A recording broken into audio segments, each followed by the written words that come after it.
Good morning. This is the Board of County Commissioners Board Work Session. It is Monday, October 16th, 2023. It is 9:04 a.m. This session is set to go till noon. This is a hybrid meeting. We're at 3000 Pacific Avenue Southeast, room 110. For public virtual attendance, you may follow along on the Thurston County YouTube channel.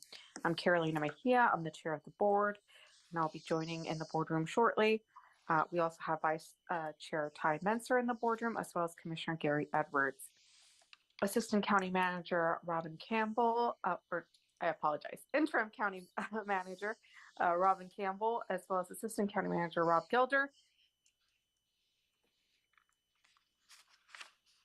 I accidentally put myself on mute. I do apologize. Is joining us as well. And today we are having a briefing on the Shoreline Master Program update. And this is a follow-up to a follow-up. And so I'll pass it to Josh. Sure, I'll take it real quick, and then I'll probably shift it over to one of the county managers here. I just wanted to say thank you. This is our sixth briefing to the Board of County Commissioners since the Planning Commission's recommendation. Like I said, number 6. And so in honor of working to move these items forward, I think that the Assistant County Manager and the County Manager have a concept on timing, and I pass it over to Rob to kind of set the stage. If I can find my email, which I was trying to buy some time. Yeah, well, I appreciate that. I did not find it yet. Would you like me to go extemporaneous? Well, I can do a little extemporaneous. As we were looking at the calendar, as Robin had mentioned previously, as we were looking at sort of what is the body of work yet to be completed, and when we have X number of weeks and so many meetings, just trying to kind of ground truth with staff as to which are sort of those items that are kind of those must-dos or really need to kind of deliver this year versus those where we might have some greater flexibility. And sort of really looking at SMP is one of those items that I think really we would all be well served by having it cross the finish line before the end of the year. Hence, when we were looking at this morning's meeting, really dedicating a good chunk of time for the continued deliberations. And I apologize, blanking on sort of the timing piece of it. There are components beyond the deliberations where we would actually need to go, and once the board is done, then we actually have to finalize sort of those cumulative impacts of the overall plan. That needs to have time to be accomplished prior to it being locally adopted and going to, or local adoption, then cumulative impact, then to the Department of Ecology. The board should use the cumulative impacts analysis to gauge the product they put forward for local adoption. So that would be a piece that, should the board wish to finish their local review this year, that we would finish ahead of time so that we can give them an assessment as to how that document meets that analysis and threshold. Thank you. And so if I may, I had to work really hard to understand what staff was trying to share with me with all these different pieces of the puzzle. And the reality is we need a thumbs up on all the decisions that Andy's been bringing forward to you before we can understand what the cumulative impact is of all of those decisions. So allow me, I know it's a Monday morning, but we've got 3 hours, and I'm just thinking in terms of pictures, the way I operate is with analogies. You have a trusted friend in the Planning Commission that you all appointed to provide a recommendation on a menu. And they provided a recommendation on the menu, and that is the Shoreline Master Program that they provided to you 6 meetings ago. The board has an opportunity to then look at that menu that your trusted friend provided in recommendation. And we as staff are essentially your prep cooks. We're here to help prepare the ingredients, and that's what this plan is. We're sharing with you all the different ingredients that the Planning Commission recommended to you as part of your menu item that we're going to present to Ecology on your behalf, on behalf of the Board of County Commissioners. But if we don't have that ingredient list, we can't go shopping. And we know that we've got to have all of your decisions based on your trusted friend's recommendation of the menu item before we can go shopping. And once the board has made those decisions, then we can go shopping and provide you that cumulative impact analysis. But we can't do that until we have your thumbs up. And then once we go shopping and bring you back that cumulative impacts analysis, Then the board can provide your final action. And that says, here's what we think we want on the menu, and we're gonna put our stamp and seal of approval on that, and then staff will walk that decision to Ecology, who is essentially the head chef. And they're gonna tell us whether or not that's gonna be able to be prepared. But we can't do any of that until we have decisions on the ingredients, and that's where we are right now. We can't go shopping, we can't build a budget, we can't figure out how much more flexibility and less confusion this is gonna add.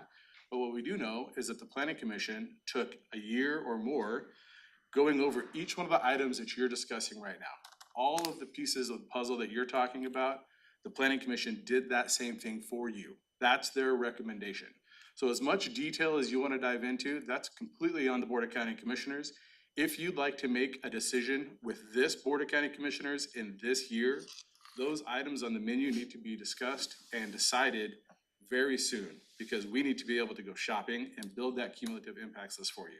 If we don't have those ingredient lists approved, if you don't trust the Planning Commission's recommendation at this point and all those different items that they've already recommended, then it will go to the next board. And the next board will get to have a chance at having a full conversation about what the different menu items are. And we'll go back. And that's part of the democratic process. And if that's what the Board of County Commissioners would like to do on the Shoreline Master Program, we as staff, as your preparers of the ingredients, are more than happy to do that. But I wanted to make sure that we didn't get into that same slope that we did with Habitat Conservation Plan, where the board didn't feel like you had all the information, and we had to then, after you approved it, we still had to build the codes and ordinances. I don't wanna do that again. I wanna be completely as much upfront. We're learning from that experience. If we don't have decisions now, this isn't going to pass in this year. And so just making sure that the board is aware of all those pieces of the puzzle. As Andy has done an amazing job as staff, letting you know what all the ingredients are, having these difficult conversations with the Planning Commission. And now it's on you, the Board of County Commissioners, to either make recommendations and decisions or not. And either way, as staff, we'll accept and respect that process. But just knowing that we have added time, we've had 6 meetings, this is the 6th meeting. We have 3 hours today, a big, huge chunk to work through that ingredient list. And if you'd like to take diversions and have conversations about other items, that's fine, but realize that that will just slow down the process of completing this in this year. And that's completely up to the board. So having said all of that, I just wanted to make sure that was very clear. Andy has prepared the slides here, and we'll try and work through those relatively quickly. But I want to take a pause here and see if the Board of County Commissioners is clear on the expectations and what you need from us to either move forward or continue to have further conversations. There's the pause, Carolina, Chair Mejia. Thank you. Good analogy, Josh. Okay, questions or comments from the board? No? Okay, Josh? Okay, I'll kick it over to, unless there's anything else from the county managers. I appreciate the analogy as well. Just might make me a little hungry at this Right, point in exactly. time of the day. First thing. But I think if I were to, so I'm gonna put myself into the position of a new commissioner coming on board in January. We're 2 new commissioners. And the challenge of sort of, as you all know and remember, sort of what you don't know at the point of time coming into office, there's a huge learning curve. And to put this body of work onto that new board, I think would be really difficult to accomplish and accomplish well. So I guess from my perspective, it would be really great to be able to try to deliver this product prior to the new board coming in. Not to say there won't be something that comes back from ecology before the new board, but at least the scope would be much more narrowed and allow those new individuals to get up to speed. Whereas right now, there is a body of work that's been out here and that you've been sleeping and breathing for a long time. And getting up to speed in that fire hose, this would just make that fire hose that much larger for new individuals coming on board. Madam Chair.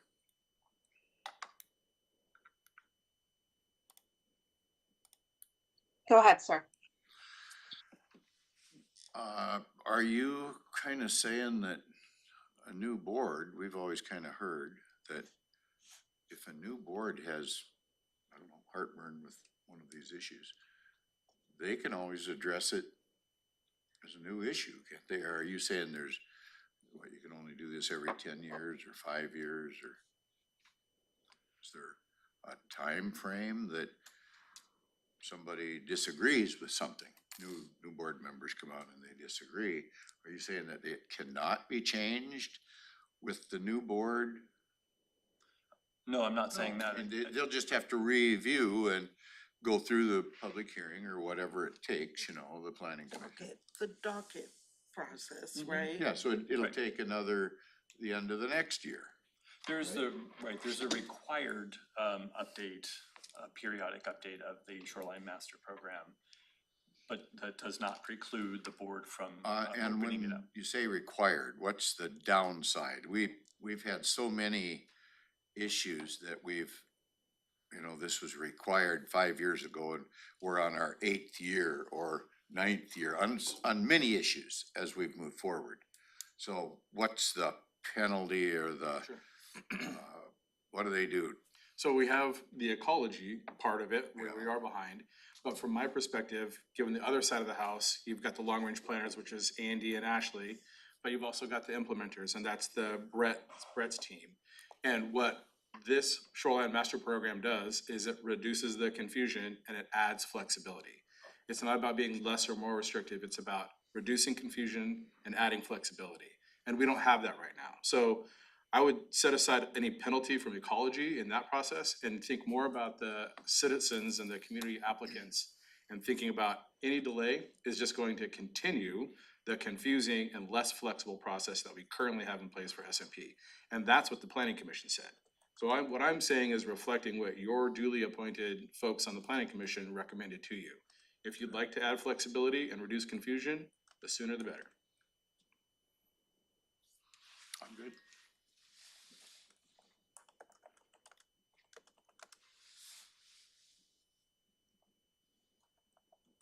Chair Mejia, Okay, there you go. anything else? Okay. Let's start with the PowerPoint then. Here comes Andy, Mr. DeFobis. I'll just pull that up.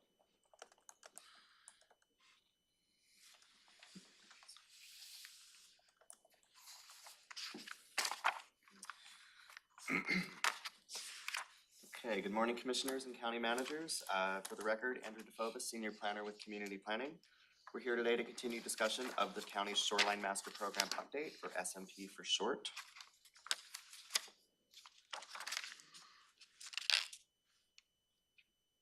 Hang on. Yeah. Okay, great, every time. So today I'll provide a brief project background to provide some context to the board and anyone who is watching this presentation.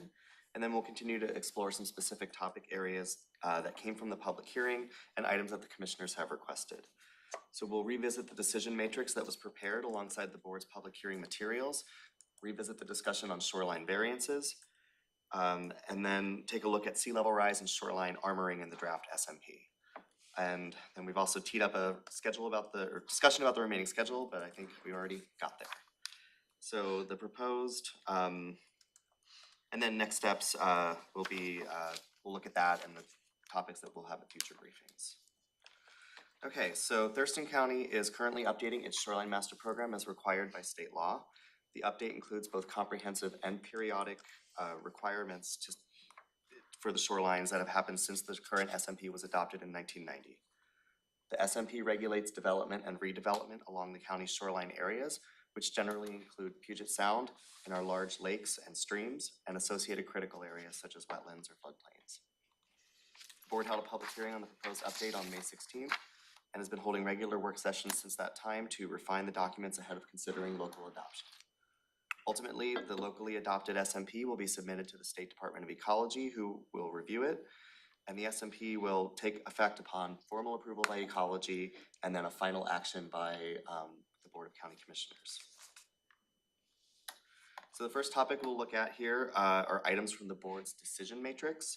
So back in February of this year, prior to the public hearing, staff presented the Planning Commission's recommendation draft to the board, along with a decision matrix of additional items that the board could consider including in that draft.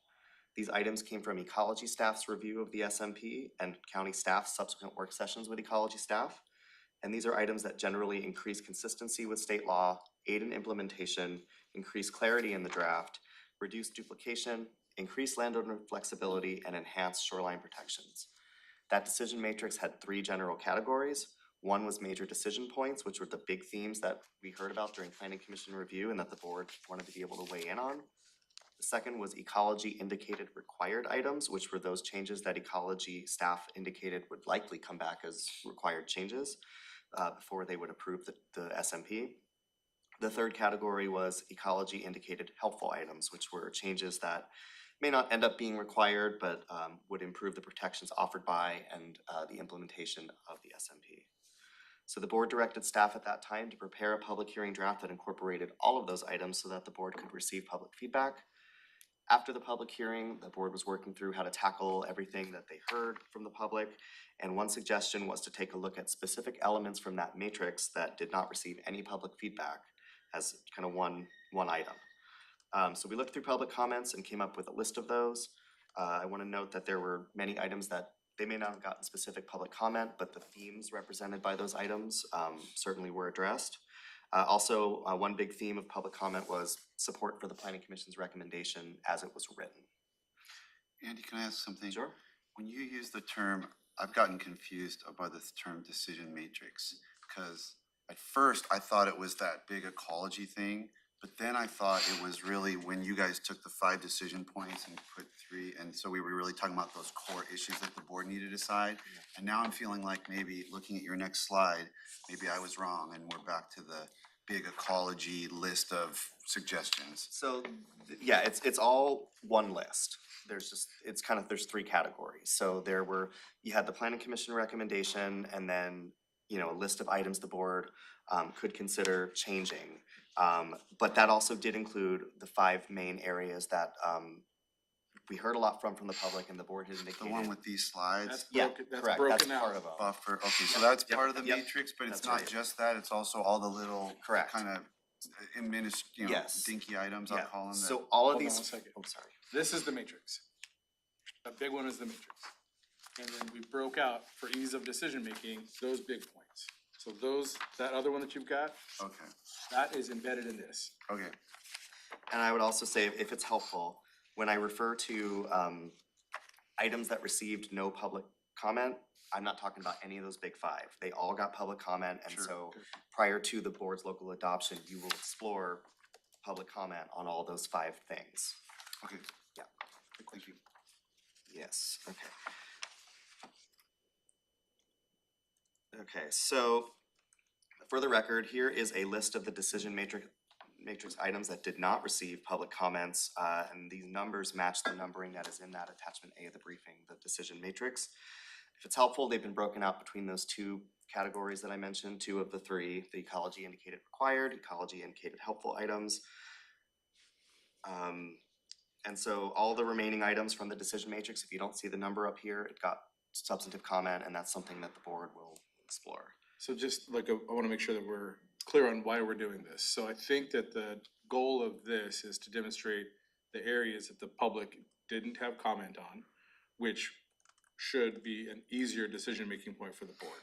Correct. Is that Yeah, what you're we saying? have bundled the things that did not receive specific public comment to see if there is a preference from the board to either leave those items in and check that box or re-explore some of those items. It's just teed up for the board's discussion. I can take it one step further. I didn't hear anything in public comment that related to the items that we added to ecology that would have swayed me to deviate from those recommendations, because they were either required or they were helpful, and I didn't hear any public comment really. I mean, I'm sure there was some, because you said there were, but I didn't hear anything that swayed me, that convinced me, that was out. The public comment I heard that I wanted to explore was right in those 5 decision points that you guys called out. So I don't know if my seatmates are with me on that, but I'd rather just adopt those and move on. And so that's a decision point. If the board is comfortable with, as Commissioner Mintzer says, moving forward on those items that you didn't hear comment on and or the ecology recommendations, that nothing persuaded Commissioner Minzer to not adopt those. That was a confusing way to say that. But that decision point is essentially a thumbs up to proceed. And so it sounds like we've got one thumbs up to proceed from Commissioner Minzer. Maybe, Andy, if you'd like to take that decision point and frame it in a way that the other two commissioners can hear if they're ready to make a decision as well. I have a question. Yeah, please. So are we saying on these items that there was no public comment on? That the planning commission has made a recommendation? They did not see those items.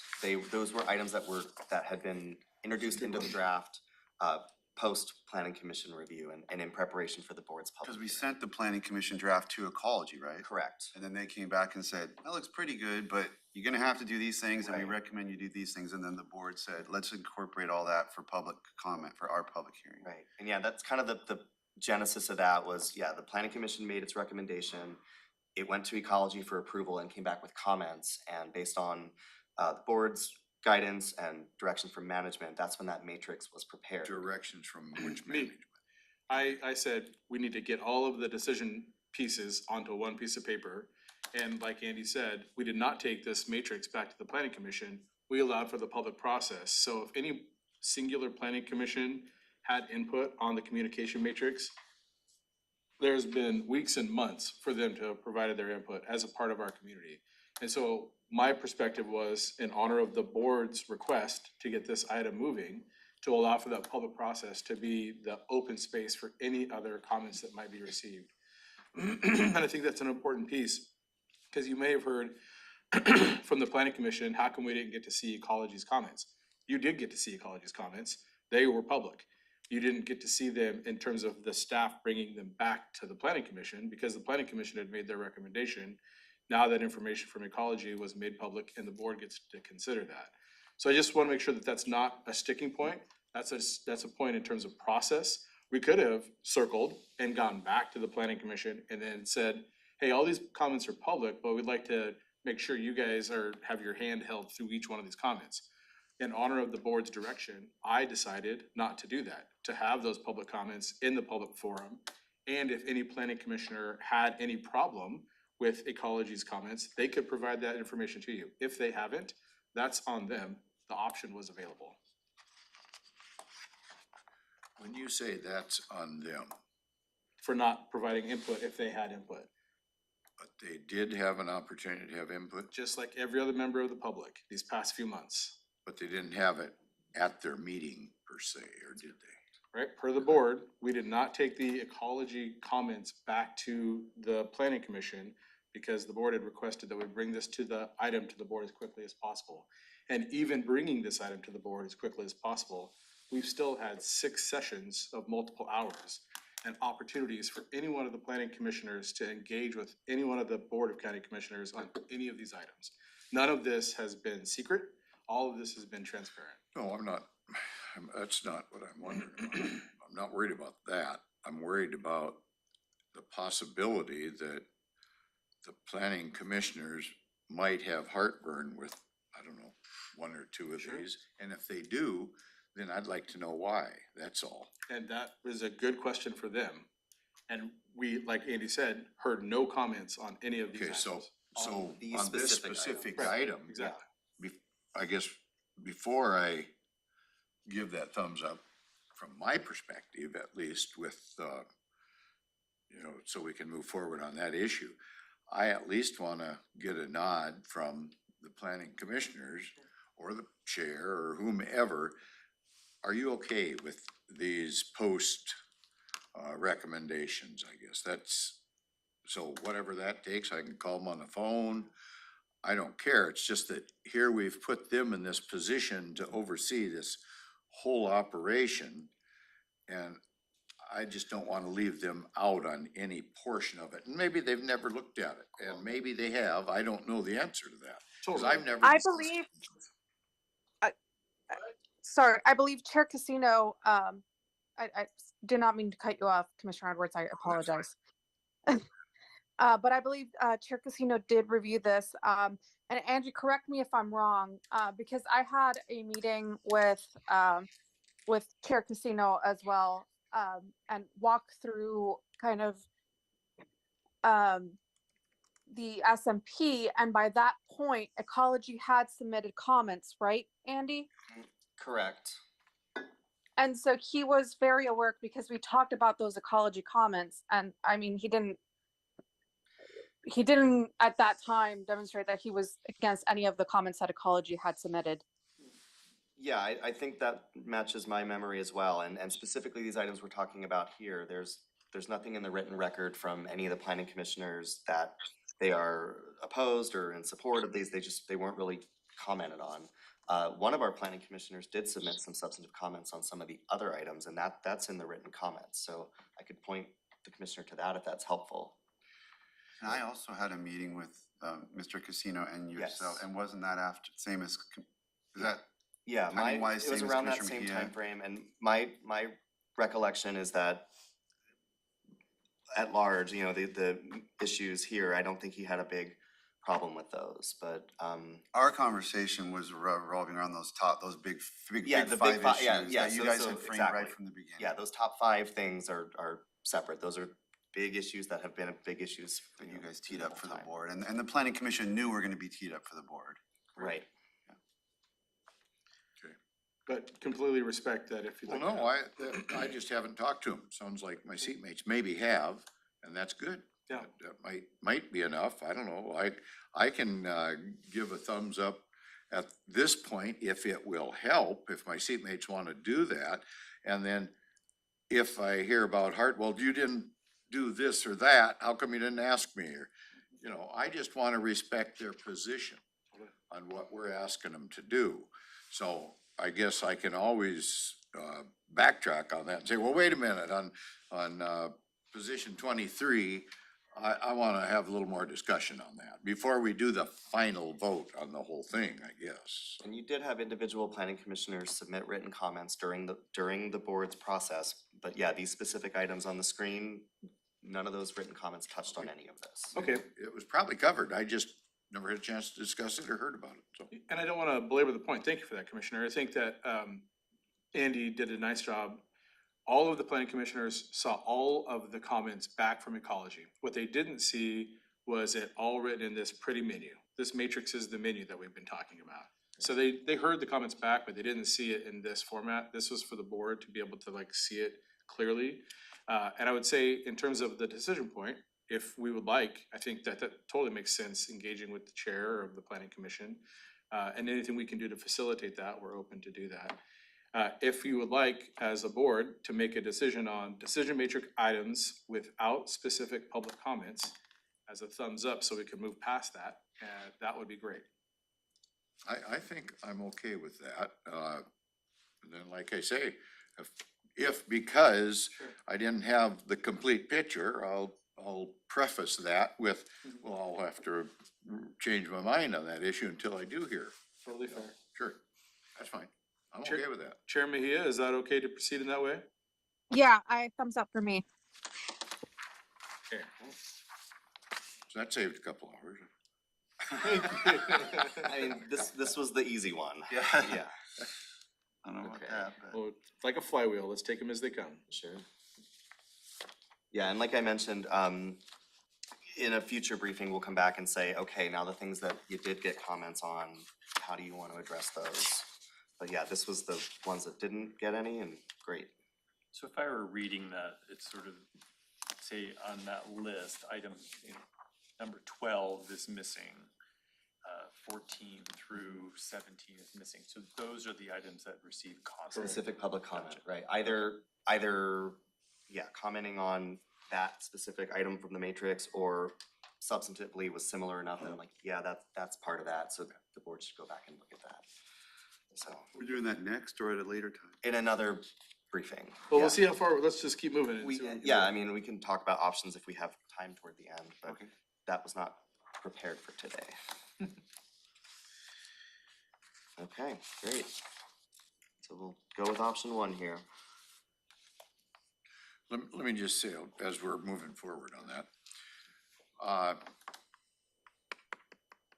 At our last hearing, no, at our last meeting, I think last week at our meeting, a citizen came in and gave some testimony about something that he wasn't thrilled about. I can't articulate the issue exactly. I don't know. Conservance, the Marine Conservancy Buffer. That, yeah, it was What he something wasn't about thrilled that. about. But, so, if that was one of, I mean, if he's perceiving that one of these issues were his problem, it comes up, well, then I'm gonna wanna know more about it. I just use that as an example. Yeah. Cause I don't know, well, I can't recall exactly what it was, just like Commissioner Mentzer I said. believe that That's was what it was related about. to, they have undeveloped property on Henderson Inlet and they're concerned about the shoreline buffer and what that might mean for future development of that property. I've spoken to those folks and am gonna give them kind of the rundown of what the draft SMP would say so that that can inform potentially comments they would make directly back to the board. So you potentially will hear more from them. I am engaged with those folks. Was that similar to the SED conversation that we were having? It certainly plays into it. The what conversation? The SED, the. Shoreline environment designation. Well, I mean, they weren't really taking issue with their designation, but I guess the only question I had on, I mean, there are gonna be people, right, who in any number we set that are gonna be adversely affected. I mean, that's the nature of buffers and why they're controversial.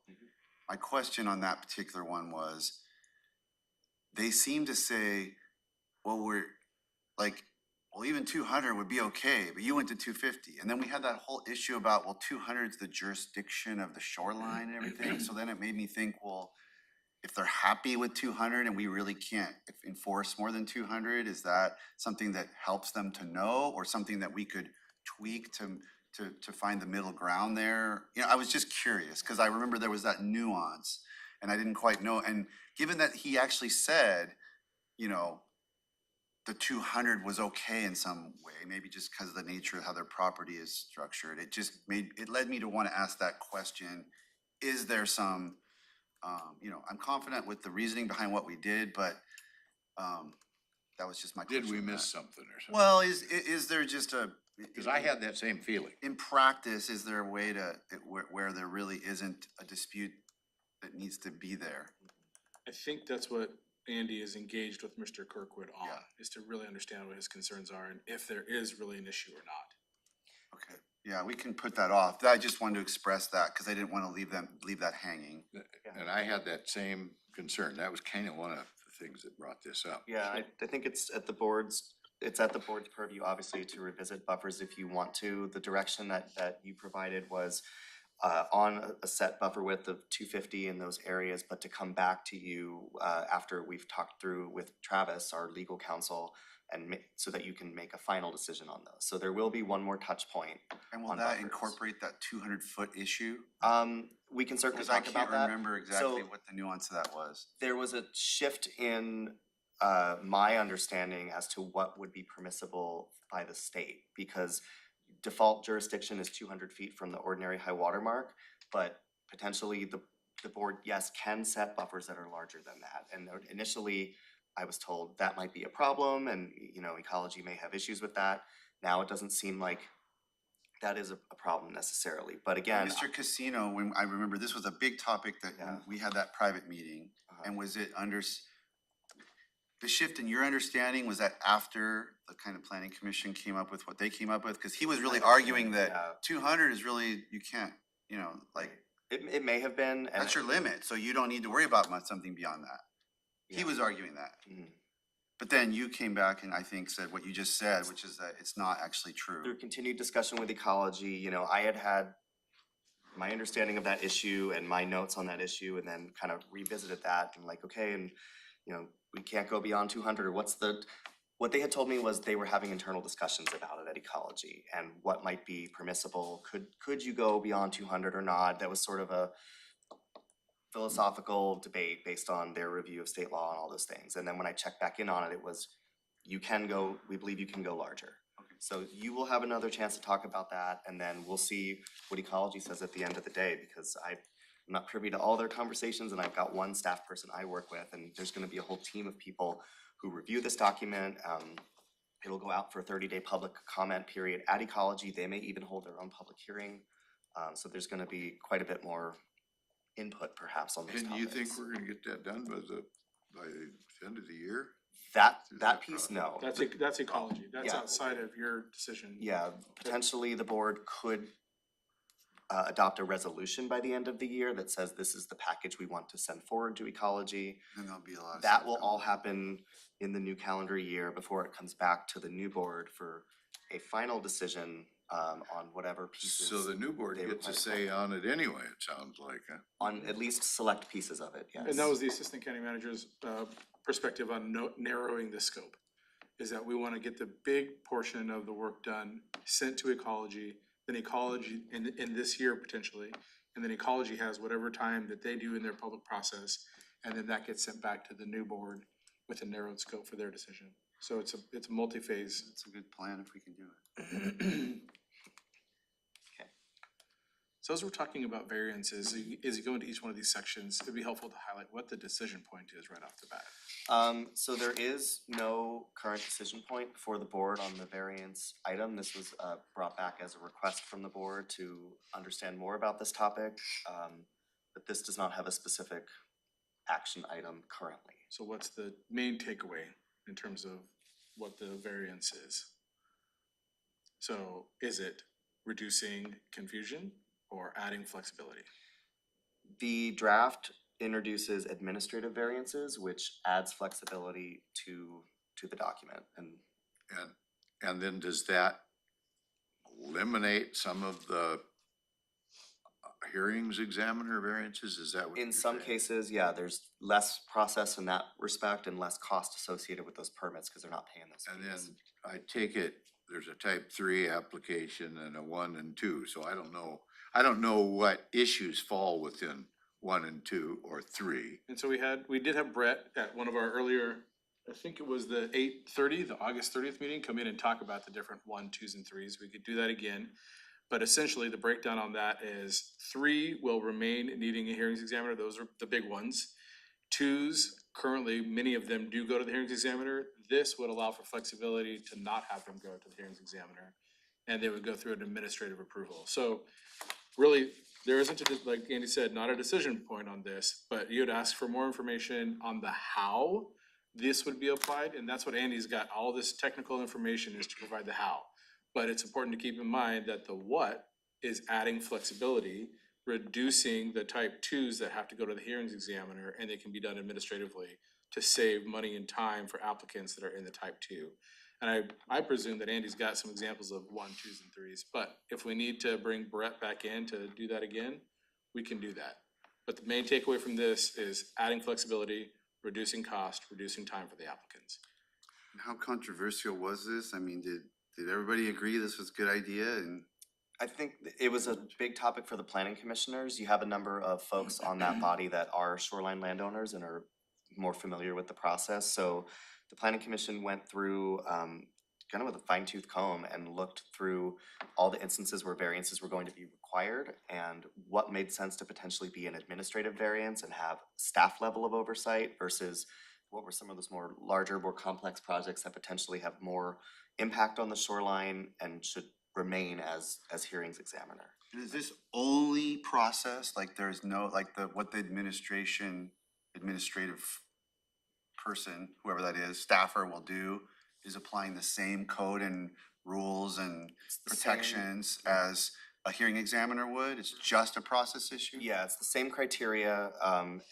We are required by state law to review certain criteria when we're approving variances, and that's what's baked into the SMP. It's the criteria that the state will use when they look at it, because no matter how it's structured at the local level, any type of variance permit under state law requires ecology approval before that project can go forward. So even if it's just staff here reviewing it, it's still, that permit doesn't take effect until ecology has approved it and, all those appeal periods have lapsed. So if all there's a those rogue things. staffer, that's a kind of a backstop to that process. Right, Yeah. yes, if, in the unlikely event, right?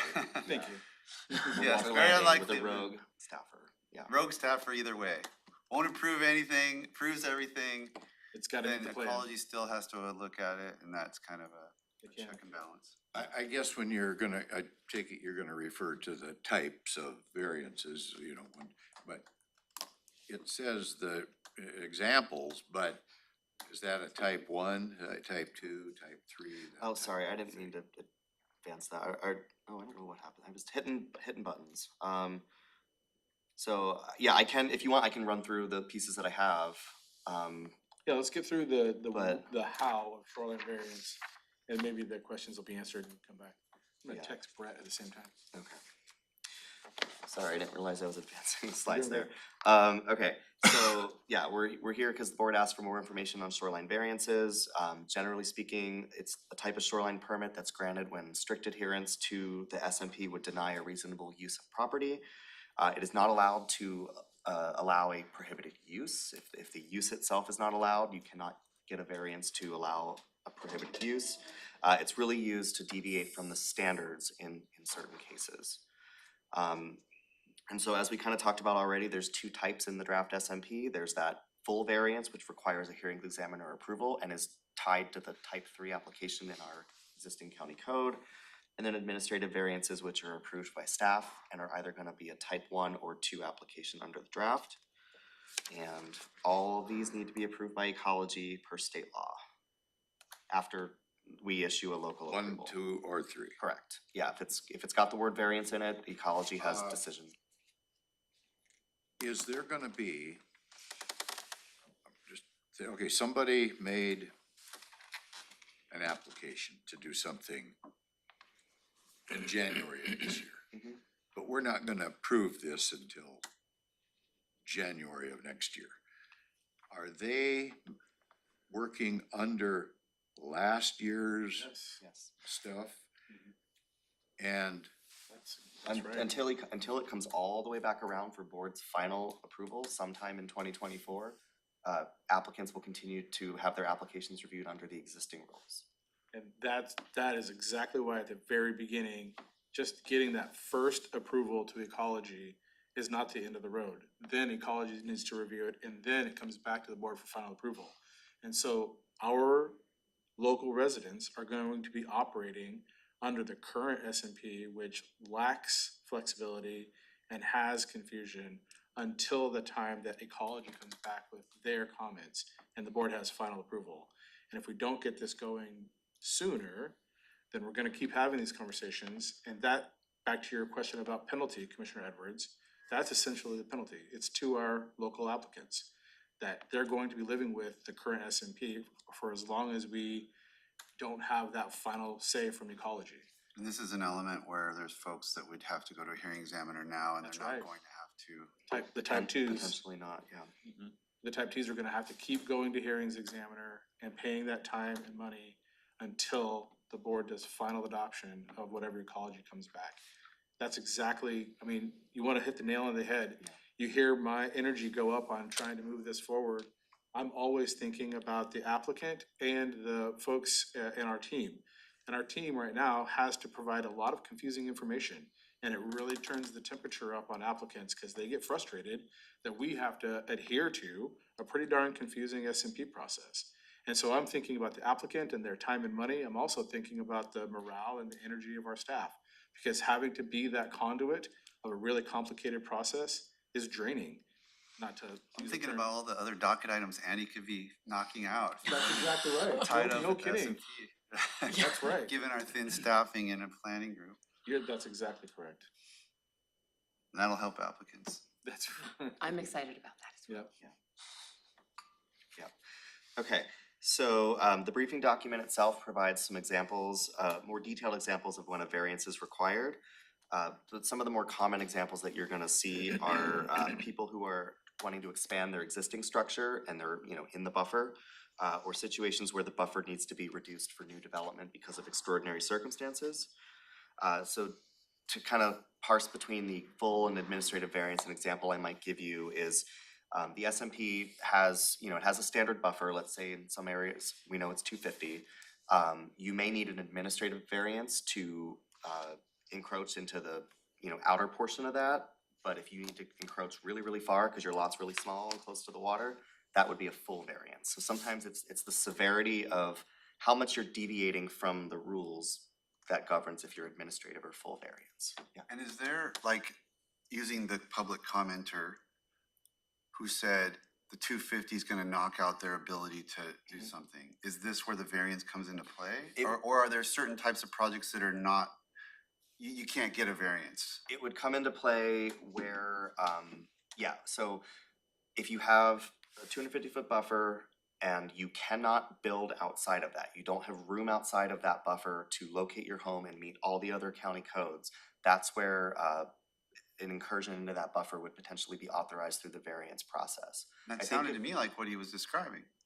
Or you also have folks who, like you said, or someone said, they just are not happy with the buffer and being that far back and want it to be smaller.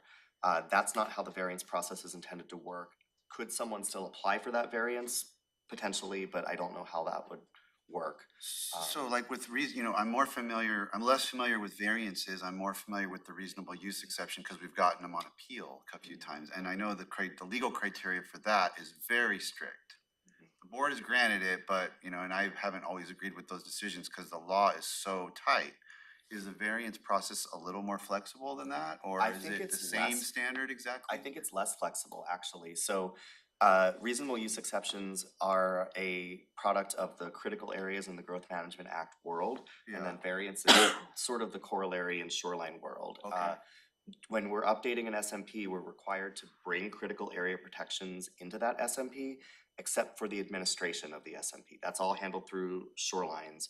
And reasonable use exceptions go away. So even if you're in a critical area, if you're in shoreline jurisdiction under this update, you will be seeking potentially a variance and not a Variance. reasonable use exception. It's been my understanding from talking to ecology staff that reasonable use exceptions actually allow more impacts than a variance would. And under the Shoreline Management Act, the variance process is more strict.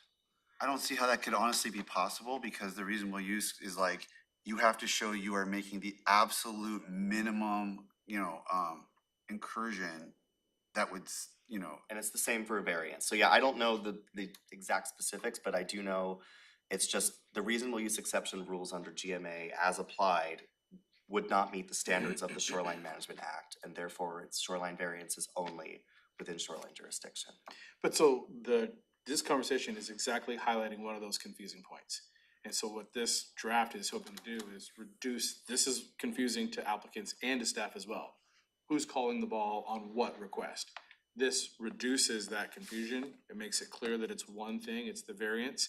And if it falls within, if it's a type 2 and it falls within the administrative rules, we proceed. here's the other, I really wanna understand this, so I'm gonna ask this a different way. So what I find to be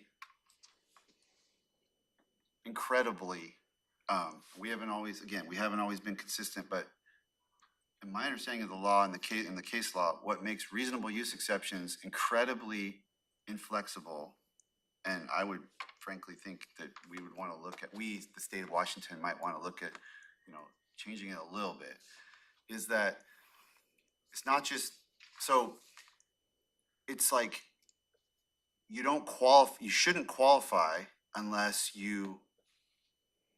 it's not just like, I want to do X, and the court can say, you can't do X. You could do Y though, so you're really not denied reasonable use. You're probably, like, reasonable use isn't just what you want to do. It's just, you can do something. Like, there was a one where it's like, they wanted to build a normal house, and the court said, you can't build a normal house, but you could build like a little office kind of thing, beach shack or whatever. Well, that's not what they wanted to do, but the possibility of doing something else that they didn't want to do disqualified them under that case law. This is a court decision for qualifying for reasonable use exception. I think that's pretty harsh, so that's the piece of the reasonable use exception that to me is like, all the other stuff I think is very reasonable. You should make the minimum incursion and stuff like that. Like I'm pretty much down with the rest of that, but that one piece of it just seems like that's pretty brutal. Like, you can't do anything close to what you want to do, but if the court can dream up something you could do, then that's not a denial of reasonable use. So that's where I find it to be really rough. So that's what I'm asking, is that how in our hypothetical, Right. We're on the shoreline. Let's take the property owner that came in at public comment. They want to build a small house. Let's say, I don't know what they want to do, but let's just say it's a medium small house. Can they get a variance? But the buffer is push them to where that's not possible, can they then qualify to ask for a variance under minimal incursion, or is it that, you know, no, you could build something else way back there on the little strip of unbuffered property, so you don't even get to apply for a variance? That's kind of what I'm trying to figure out. I'd have to look at what the specific threshold is in state law, but I do know there are allowances in the draft that come from state law about a modest home provision, to where you can potentially get an incursion into the buffer if there isn't room outside, and the standard that they use is a 1,200 square foot footprint. Okay. So if that's what you cannot get outside, you can get an incursion into the buffer with less variance requirement than if you needed something bigger or wanted something bigger and might wanted not to be apply enough. for the full variance. Okay. There's also the construct of mitigation. Yes, Correct, it's right. always gonna be required in So this sort of the, situation. with the overall tenant being, you know, no net loss, right? You're going to, as part of that variance could be a requirement for some type of mitigation that would then improve the functionality and not affect the net And that's just a loss. quid pro quo for the variance. But I'm more just interested in where's the line where you're out, you know, you can't even ask, don't even ask, because you're trying to, you know, like, is there a line like that? And how does that line compare to reasonable use exception and some of the really strict case law I've seen there? Because I just, Yeah, I've not seen anything even with the Shoreline Hearings Board of absolute you're out. okay, well, it sounds like it might be a little more flexible. When the hearings examiner gives a ruling, sometimes if the applicant doesn't like that ruling, then they come in front of the Board of County Commissioners. But does the hearings examiner ruling need to be okayed by ecology as well? Yes. And the hearings examiner is going to be using the approved SMP. So what the hearing examiner is deciding is, does this application adhere to the spirit or the letter of the SMP that's been approved by ecology? So when we get something in front of us by an applicant, the hearings examiner has said, no, you can't do this because of whatever. That goes in front of ecology and they have to say, yeah, that's right. And then the applicant submits it to the Board of County Commissioners and we're the final, or then it can be challenged, I guess, to the court if somebody objects. So we have appeals process down the list. But I don't know, That's all in there. none of this attachment that talks about appeals, does it insert the Shoreline Hearings Board? With any of the SMP appeals, if it's related to a permit, it should go to the Shoreline Hearings Board. Well, okay, anyway. There's two things. So there's a local decision and then there's a state decision. State decisions are appealed to the hearings board. Local decisions are typically, they go through this other process, but also I think can be directly appealed to the state hearings board as well. I haven't sat on one of those hearing boards. I think you and I are alternates or something like that, aren't we? I withdrew. I sat on one and I withdrew because I'm too overextended. So Okay, I'm no well, I can longer- understand that. How come this has got another bullet point, which is, and projects that cannot meet specific standards in the SMP compared to our So, handouts? The SMP, yes, I did make minor tweaks to the presentation before I put it up today, because I realized I didn't cover a big element of this, is the SMP does call out specific circumstances. You need an administrative variance for this, you need a variance for that. But if there are any other pieces of the document that you can't meet, you know, let's say you're doing a bulkhead and, you know, we say it's gotta be so big or you have to do X or Y and you can't meet that, that's where the variance process kicks in as well. It's to, if there are any deviations from the requirements of the master program, those are to be answered for through the variance process, either administrative or the full. So trying to take into account every single scenario that may exist on a piece of property and somebody that wants to do something. The permutations of these requests are infinitesimal. So trying to like create List them all, something you list them, that. I couldn't do Yeah, it. Exactly, So it goes back to the definition. It's a permit that grants relief from specific bulk dimensional or performance standards of the SMP. So any project you're gonna do is gonna have a whole list of requirements it's gotta meet. If you can't meet one and you've got a, legitimate reason for that, there is the variance process to accommodate Does that need to project. be on the handout or something? Can somebody? Yeah, you will get an updated one, absolutely. Okay, Yeah, I then I'm apologize not for worried that. I about was me as much as reviewing I it am and realized like, oh, that's a public really one, important okay. piece. And this isn't even a decision point. This is just This to is- ensure that you And I'm guys. just for my 2 cents, these slides are really good, and I don't think that I'm gonna be asking to alter the planning commission recommendation, so if you wanna keep this, from my perspective, if you wanna keep this short and move to the next issue, I'm good with that. Just to keep things moving, I don't know.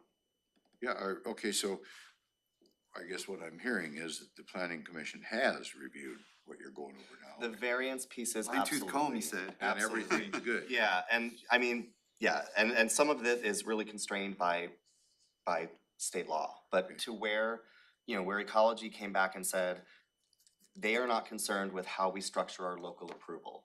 And they still have the ability to approve it, so how we look at it here and do staff versus hearings examiner, they were less concerned about that, and the planning commission went through all the variances and tried to look for the Okay, ones well, when that. they said, yeah, we're okay, was it 6-3 or 5-2 or what?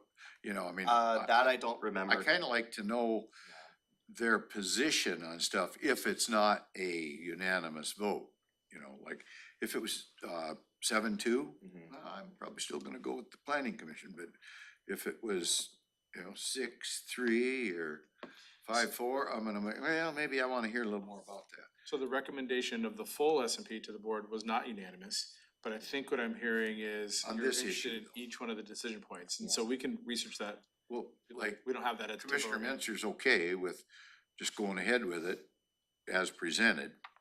And I might be too, if you told me the planning commission was, yeah, they were I 100% think the on planning this. commissioners reflected in the majority are the ones that really dug in and spent the time with it. And the minority report came from the planning commissioners that hadn't spent as much time, at least with this I do piece of it. remember something about that. There were new folks that had not heard the whole story, so to speak.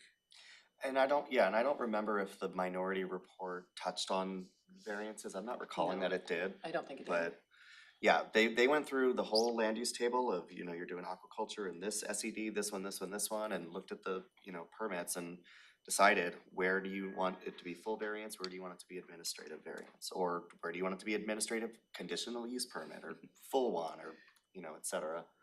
So Ashley's saying that sounds like they didn't have any But- concern. If it made it to this level It had with you, majority. then it had the majority of the planning commission agreeing with it. It wouldn't be here if the majority of the planning commission didn't agree with this Well, process. even if it was a simple majority, I might question it, And the statement said. versus oops, sorry. two people objected, one person objected, but when a larger group, there's 9 of them, and if it was 5-4, I might want one, why was that? Maybe add that to your list of questions for the chair. When you- Yeah, when you well, leave chair I'm decision. satisfied with what Ashley says, Okay, if it great. wasn't an issue, I was at those meetings on Yeah, other so projects, and so it I'm didn't good come with up it if as that's one of the the case, topics. yeah. Yeah, I don't So think it was. I'm probably good with Commissioner Mentzer's. I always have to be careful, cause we don't always agree on everything. Well, this is one where, I know, I did get some public comment that, that was concerns about, making the process easier on these variances, but this is one where, I'm trying to find a middle ground as best I can, and this is one where, from what I'm hearing. But we don't always have to disagree. This is not, this is not an issue that I think this can, the variance criteria are the variance criteria. Making the process easier for people with the ecology backstop, I think is a reasonable middle ground from where I can hear. And that, oops, sorry. I was just gonna say, and we'll be walking all these pieces through with Brett's group as we get to implementation and, doing training for staff and creating materials, for the public to understand how all this stuff works, cause it is complicated and it's gonna be complex going forward. There's no getting around that, but we're gonna do the best we can to make sure it's clear and understood by folks, going forward. So two things, I just wanna jump back in that, the variance process, in the types, Commissioner Edwards, Brett Burris has joined us from the Development Services Group.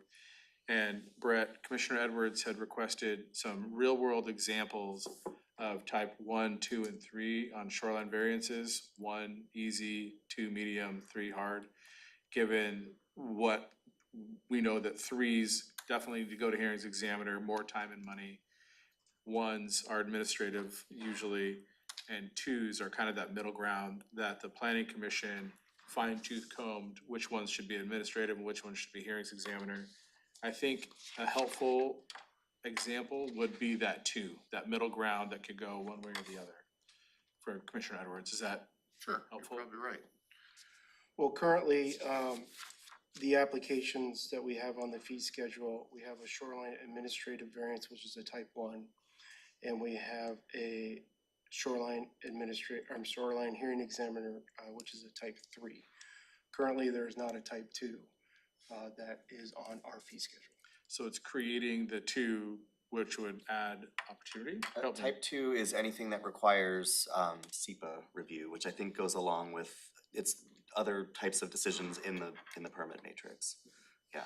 So we'll come up with an example of one that currently has to go to the hearings examiner, but with this new SMP would not have to go to the hearings examiner.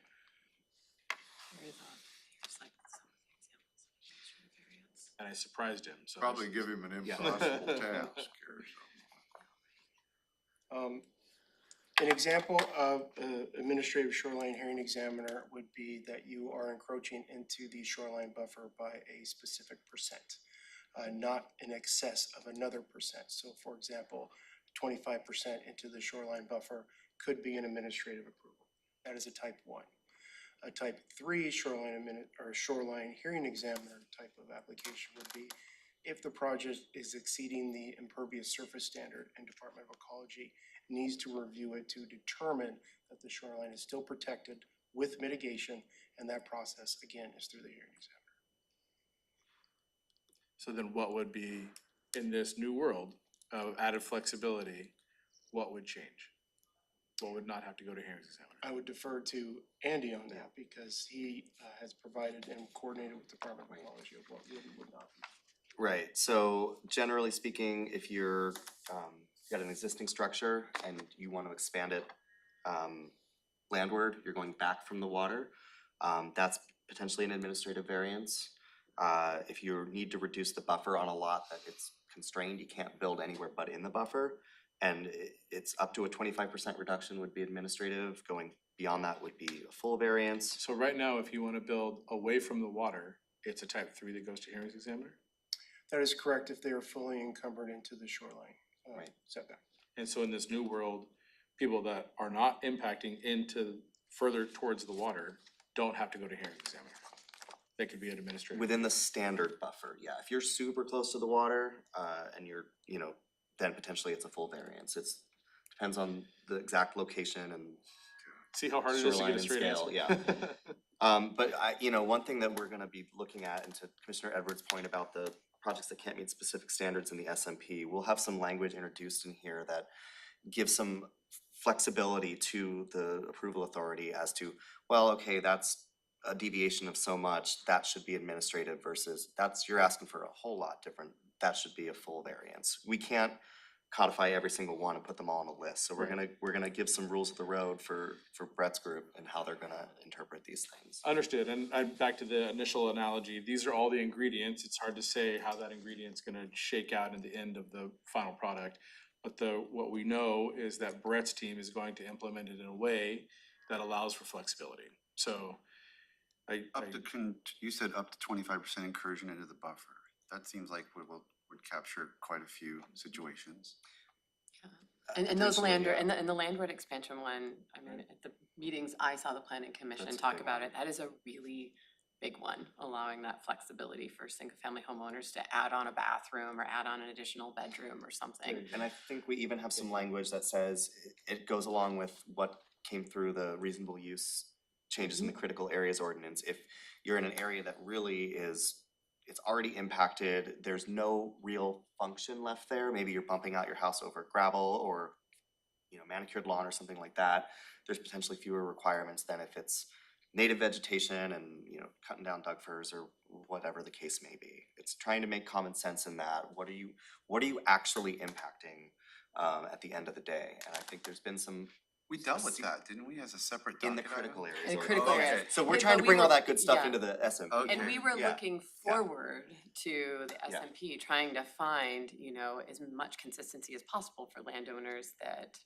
fall under both sets of provisions, so. And I think Ashley just slid the example in there real quick. So if you're building, you put on a new bedroom or a bathroom landward, so away from the water, and you're not impacting, right now, they've got to go to a hearings examiner. And they've got to pay all that cost and all that time to potentially not impact the shoreline at all.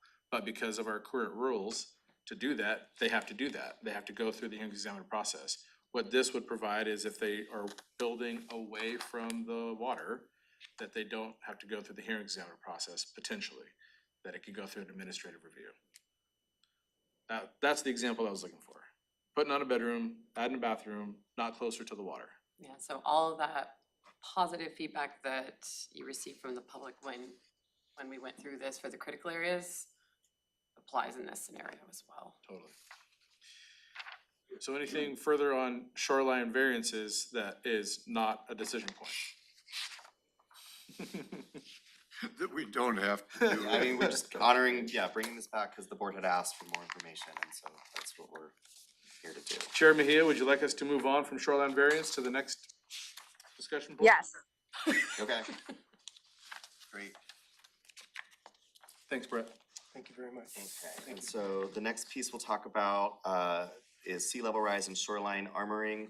Once again, this is nothing that has a current decision point for the board. This was brought back because the board asked for more information on these pieces. However, I will say, you did receive public comment on both of these topics, and there may be some substantive comments that come back to you in these future briefings that deal with at least with shoreline armoring. But our decision point 5 was about Right, bulkheads. yep. So we do have a decision point. You will, yeah, exactly. You will definitely be seeing more about that. This is kind of the overview of shoreline armoring and sea level rise, because that was what the board asked for and it kind of taught. But sea level rise is only gonna take place on saltwater, right? Yes, that's correct. And there may be some issues with, the estuaries where the streams come out and are tidally influenced as well. Sure, the streams will anything rise like and fall, that, but but yeah. anything connected to saltwater. Yeah, climate change and our changing precipitation and storm events and things like that, that's countywide, but sea level rise specifically, you're right, is gonna be, to my knowledge anyway, is gonna be Puget Sound. All the lakes have an outlet at a certain level, and, it can only go so high. Yeah. But I am curious, I've never got an answer on the sea level rise where there's a gauge. Nobody has been able to tell me where a gauge is, and I think everybody's looked. And the answer is there isn't any gauge, and I don't understand how we do business without a gauge. Now, is that outside of what we're gonna need to address here today? Yes.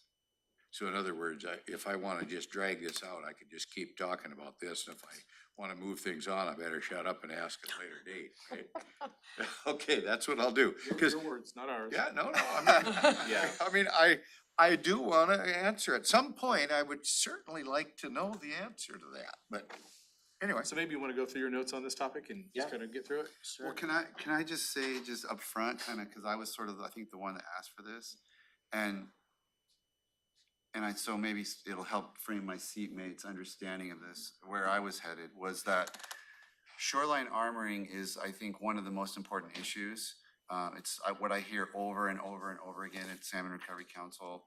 I want policy, and there are places where it's inevitable and just has to be done based to protect property and stuff like that. But you want to have policies that discourage it, and wherever there's any flexibility to not do it, you want to be able to go that direction and incentivize it or whatever it takes.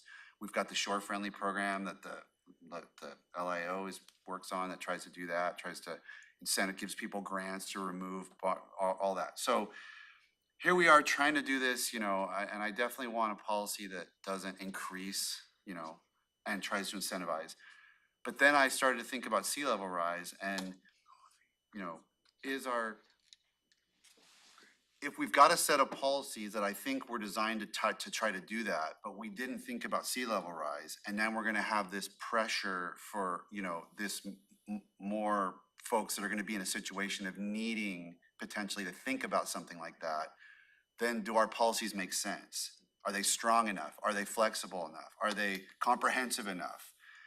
I think we're missing the boat if we don't think about that, connect the dots between what sea level rise is likely to do and then how our actual Thurston County shoreline is going to be impacted in terms of people wanting to and having the adequate incentives and flexibility and choices to avoid more hard armoring, which just further degrades habitat for juvenile salmon and all those other corollary effects. So that's kind of where I wanted to just see where we were at on this whole thing. And I know that you said that there isn't really, well, you're gonna tell us, but that's what that was the bundle of concerns that led me to want to kind of have this overview.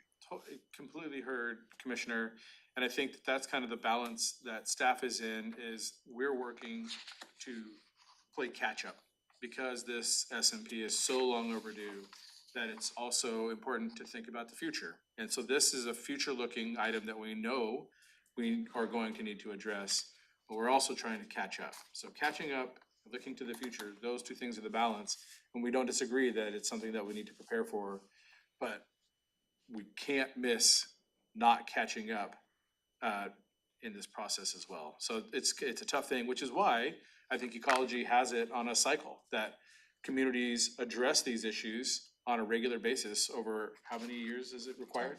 So every 10 years you're having, Every 10? Yep. and how far behind are we again? 2020 was when our periodic update was due, which addressed all the things that had happened since the 2011 requirement. So our big comprehensive update was due in 2011. The periodic one was due in 2020. Did we do one in 2011? No, No. no, we're still working on it. Those are the kind of things I'm Working on it. referring to. They have timelines, but, okay, we didn't get it done. Okay, so Well, but think, if you remember, and this relates to the public comment we got, where there were folks that came in for public comment who were probably, you know, they're more on the property rights side of the fence than the environmental side of the fence, and they were like, we gotta update this, like, done. it's so old that it's not working for even the property owner side of the folks. And that's kind of what Josh is trying to get at. It's like, there's things that are just so out of date that Well- that everyone's gonna benefit from this update, you know, on both, I think on every side, if we can get it across the finish line. And therein is the reason I keep asking for where the level is, because we're going to do periodic, not us, maybe you guys, not me. You're gonna do periodic reviews of this. So wouldn't it behoove us to know where the sea level change has been? Because we're going to address it 10 years down the road. Is it up an inch, a quarter inch, a half inch? I don't know. And the only thing we can do is speculate because of solar minimums and solar maximums and tilt of the earth that changes every 20,000 years or whatever it is. So why is it so unreasonable if we're gonna talk about shoreline and the sea level rise issue? I mean, we wouldn't wanna tell somebody you can't do anything because the sea level's gonna be up and they say, well, gee, I've been here 35 years and it hasn't changed any. And we would wanna be able to say, well, yeah, you might not have noticed it, but it's a half inch. I don't know what it is, but I keep hearing, like I've heard Olympia give a presentation and it's gonna be 3 feet in 100 years or something like that. Well, in the past 100 years, and I'm 3/4 of the way through there and went back and looked at stuff as a kid that I played with, and there's no difference whatsoever on the piling. And I use KGY as an example because it's been there since the 20s. And nothing has changed. So I want some reality in to verify the speculation. I guess that's what I'm looking for. So I think thank you, and all reasonable conversation points, and I think that, as I said previously, looking back, we're 12 years overdue. Looking forward, just that information that you are suggesting should be considered in the next update. And so as we're moving forward, heard, acknowledged, would like to catch up and get us off of the 12-year overdue process so we can have those big conversations about moving forward. And boards will need to address this going forward, and they will need to grapple with where's the data and all those different pieces of information. But at this moment in time, this isn't a decision point. This is information that we brought back to honor Commissioner Mintzer's request. And I think it's important to put a marker that this is a topic that will need to be discussed. Our current SMP needs to catch up so we can have some of these big conversations. Completely honored, completely acknowledged. Up to the board if you'd like to proceed with more information on this topic or to the next topic. Oh, well, I mean, I don't want any more, but I'd still like to have a location for a level, a mark at some point, but I'm good to keep moving. I just think it's gonna be important if we're really gonna talk about it. Acknowledged. Okay, so proceed. Yes. Okay, so go Say ahead what and you- do an overview. Say, yeah, if you Okay, need, go great, for it. awesome. All right, so yeah, as I mentioned, you did receive several comments about this topic. We know it's a big topic of interest for the public. You know, folks were stating that the county must adapt to climate change and protect its shorelines. We saw support for larger buffers to mitigate the effects of sea level rise.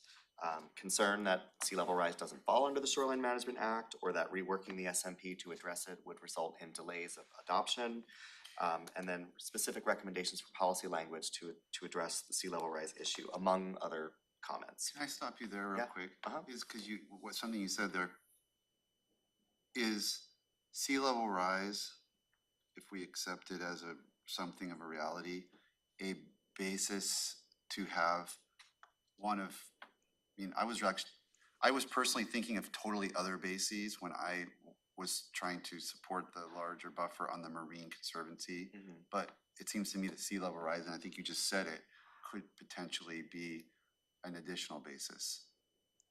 Justification for wanting to have larger buffers on the marine, because as Commissioner Edwards pointed out, it's gonna act quite differently on a lake, for example. And just to clarify, those were comments that we received. Right, we received significant comments to that effect, Okay. that larger buffers should be utilized, you know, in part to combat or mitigate the effects of sea level rise. And those comments were received prior to the board's decisions to increase those buffers.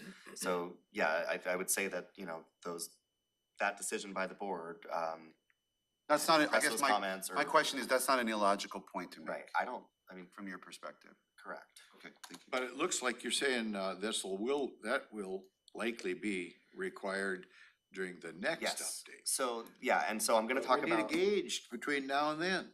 What's wrong with that? What's wrong with asking them? Nobody's saying that that's wrong. I think we need a gauge if we're gonna have a direct correlation, rather than speculation. And so there may be more there's definitely more guidance coming from the state for the next round of updates.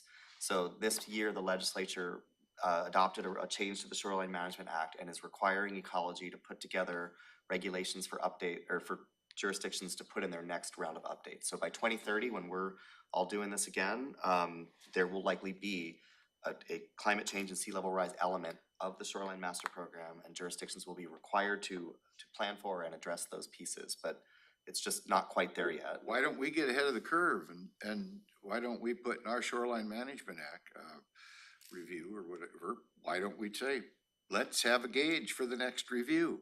Why wait until the next review and be sitting here saying, well, I don't see any change? So the board. Because there's still no gauge. Why don't we want a gauge in place? All we gotta do is say, let's take a stainless steel yardstick with notches on it or something and go down to KGY, mount it. That's the official Thurston County sea level rise gauge. So it sounds like a decision point for the board. Commissioner that Edwards just said we unrealistic? need to put a gauge in the shoreline plan. I mean, it's not, I'll do it. it's such a dynamic system. There are I mean, what I've read is there's communities where you can see it in a more pronounced way. There's other ones less pronounced way, but there's a lot of scientific measurement going on that's confirming the reality of it. And whether or not in Thurston County we can stick a stick somewhere and see something, I don't know, but I never saw the hole in the ozone layer either, but I believe that it existed and we adopted policies to try to fight it and mitigate for it. Because scientific You measurement. can't fly, but you can swim. So, I mean, I don't know the answer to your question, Commissioner. I'm not as fixated on it as you are. Well, why wouldn't it be beneficial to have a gauge for 10 years from now? If it's not even, it's not a requirement not to do anything, but why not designate an official gauge so we have a real physical point to point at and say, this is where it was, X, here it is today. And it all depends on such things as a full moon and what do they call that when it's closer to the earth versus when it's farther away? There's a lot of variables, but nothing has changed it here in the Puget Sound yet. That's over the last 100 years. I want to go back to one of the first conversations that we had as, it was one of the first decision points, and it was in regards to sea level rise. And I believe it was Commissioner Menser who suggested forming a committee, a citizen committee in order to kind of gather that data and information. I'm looking at Andrew, and could you refresh us a little bit on that piece of Yes. conversation that we had in decision point, I believe that we reached, just kind of circling kind of back to this. So there was, what you were addressing was how the draft SMP looks at no net loss. So there's a state requirement that as we implement this master program, that the implementation results in no net loss of ecological function. And we're required to track and monitor that as time goes on. And so that was another kind of, wasn't really a decision point for the board, but it was, how is this addressing this? We have questions about that. So that came back, and there are multiple parameters that draft contemplates. So changes in shoreline vegetation, the amount of shoreline armoring, impervious surface increases, all those sorts of things. Climate change.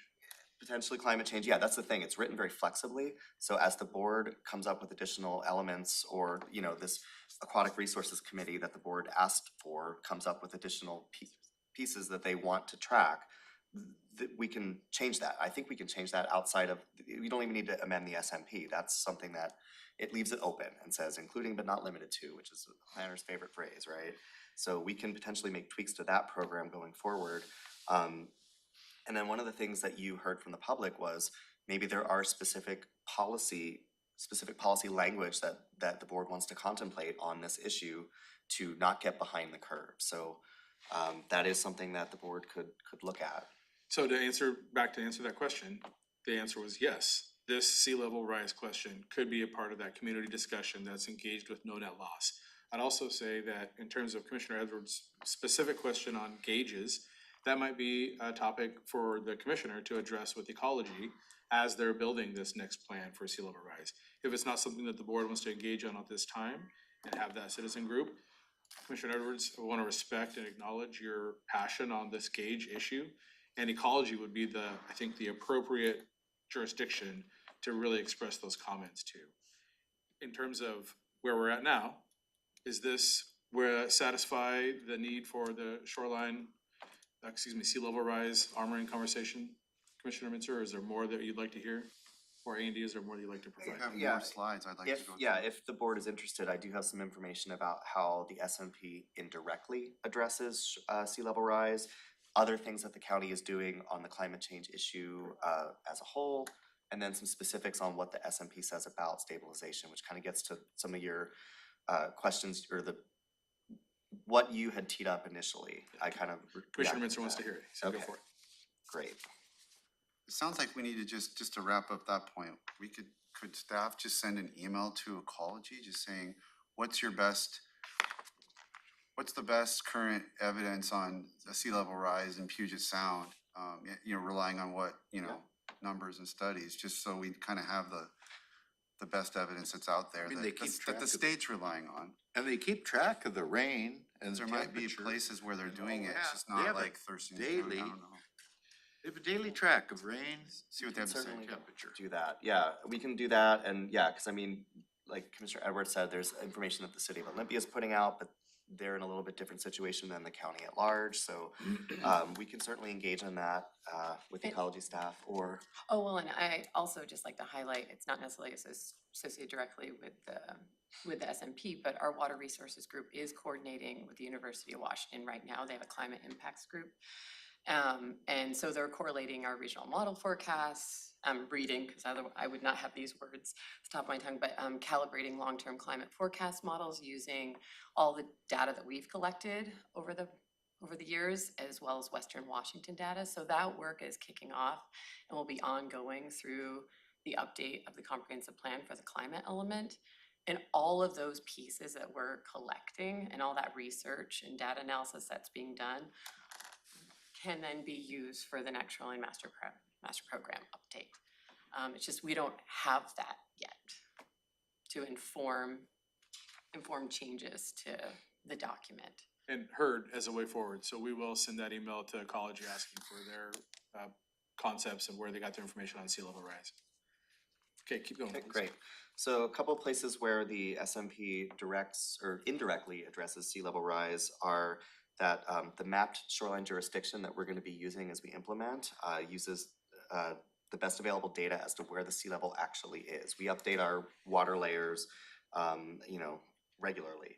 And so that jurisdiction has to be verified in the field. So in the future, as that ordinary high water mark moves inward, landward, so will the shoreline jurisdiction. So if you've got a 250-foot buffer on your property, it's measured from where the water is when you apply. So in future years, that may be, closer to your back property line than it was. The inventory and characterization and the shoreline environment designation reports that were done at the early stage of this process looked at existing conditions of shorelines to ensure that less impacted shorelines would receive more protection. So the areas that were more pristine would get higher level of protection. That generally means larger buffers, which means that new development in these areas is prevented or will be prevented from locating closer to the water's edge in most cases. And then I'd also point out that the board adopted a change to 85 feet in the more densely developed shoreline residential marine shorelines is currently what the proposal is from a majority of the board. And that should help as well for some of the undeveloped lots. And also the standards for marine bluff hazard protections that are going forward in the SMP. So it's critical area stuff, but you can't build too close to a marine bluff. You got to build back. That will help to mitigate potentially in the future as well as those bluffs erode and the home is not super close to them. The Shoreline Master Program also uses the latest data on frequently flooded areas to help keep development out of harm's way. So as we have changes in our mapped floodplain and we see new levels of flooding because of climate change perhaps or sea level rise, the floodplain that we regulate is updated. And so then the next development cannot locate in that same area. So future development will continue to be protected in that sense. Do you have a question? Nope. I thought you did. Okay, and then the last piece I would touch on is that we have a restoration plan as part of the SMP, and it calls for prioritizing restoration projects as we learn more about the impacts of sea level rise and ways that we can potentially, restore areas to mitigate for those effects. So you said in the future, next update, we may have to be more aggressive. So what would that mean? Like, what does this list not have that then we'll have to do if we wanted to be more? Yeah. There's probably tuned gonna into sea level be rise? it's just a specific planning element. So, when it comes down to the SMP guidelines and the policies, it'll say jurisdictions must anticipate future sea level rise over some sort of horizon and plan accordingly. You could see requirements for specific language to cite future development outside of those areas. So it's still very early days, but potentially there's going to be some sort of, you must project where it's going to be and then keep development out of there. That's one place that it could go that this SMP will not do. So you can't build in a floodplain today. You can't build within the buffer, but as shorelines move as a function of sea level rise, we don't have any requirement that says you can't put your house where sea level is going to be in 75 years. You theoretically could. I wouldn't want to, but yeah. And we're dealing with those issues now. So part of our organization helps people that when Thurston County didn't have rules for building in a floodplain, people build houses there. Right. And we have a program now with FEMA that we help to address those issues. And so this would be potentially preventing that. But I think what's important on this whole topic is to continue to iterate that this is not something that's a decision point, but something that your staff is getting ahead of the curve for the next time around. That we're even contemplating these items, that we're having this discussion, that puts this county ahead of other counties. And so I just want to make sure that that's a marker, that while it's not required yet by ecology, that your staff is thinking about it, and that Andy has answers to these questions at this point demonstrates that our staff is ahead of this topic. So I want to just make sure that that's clear. Andy, is there more to provide on this? Yeah, I'll just shift gears a little bit here, but just wanted to kind of close the loop on that. So while the SMP draft may not be addressing climate change and sea level rise directly, or it's not required to, it doesn't mean the county is not doing anything as it relates to climate change. So the county has partnered with other jurisdictions to develop and implement a climate action plan, which is currently ongoing.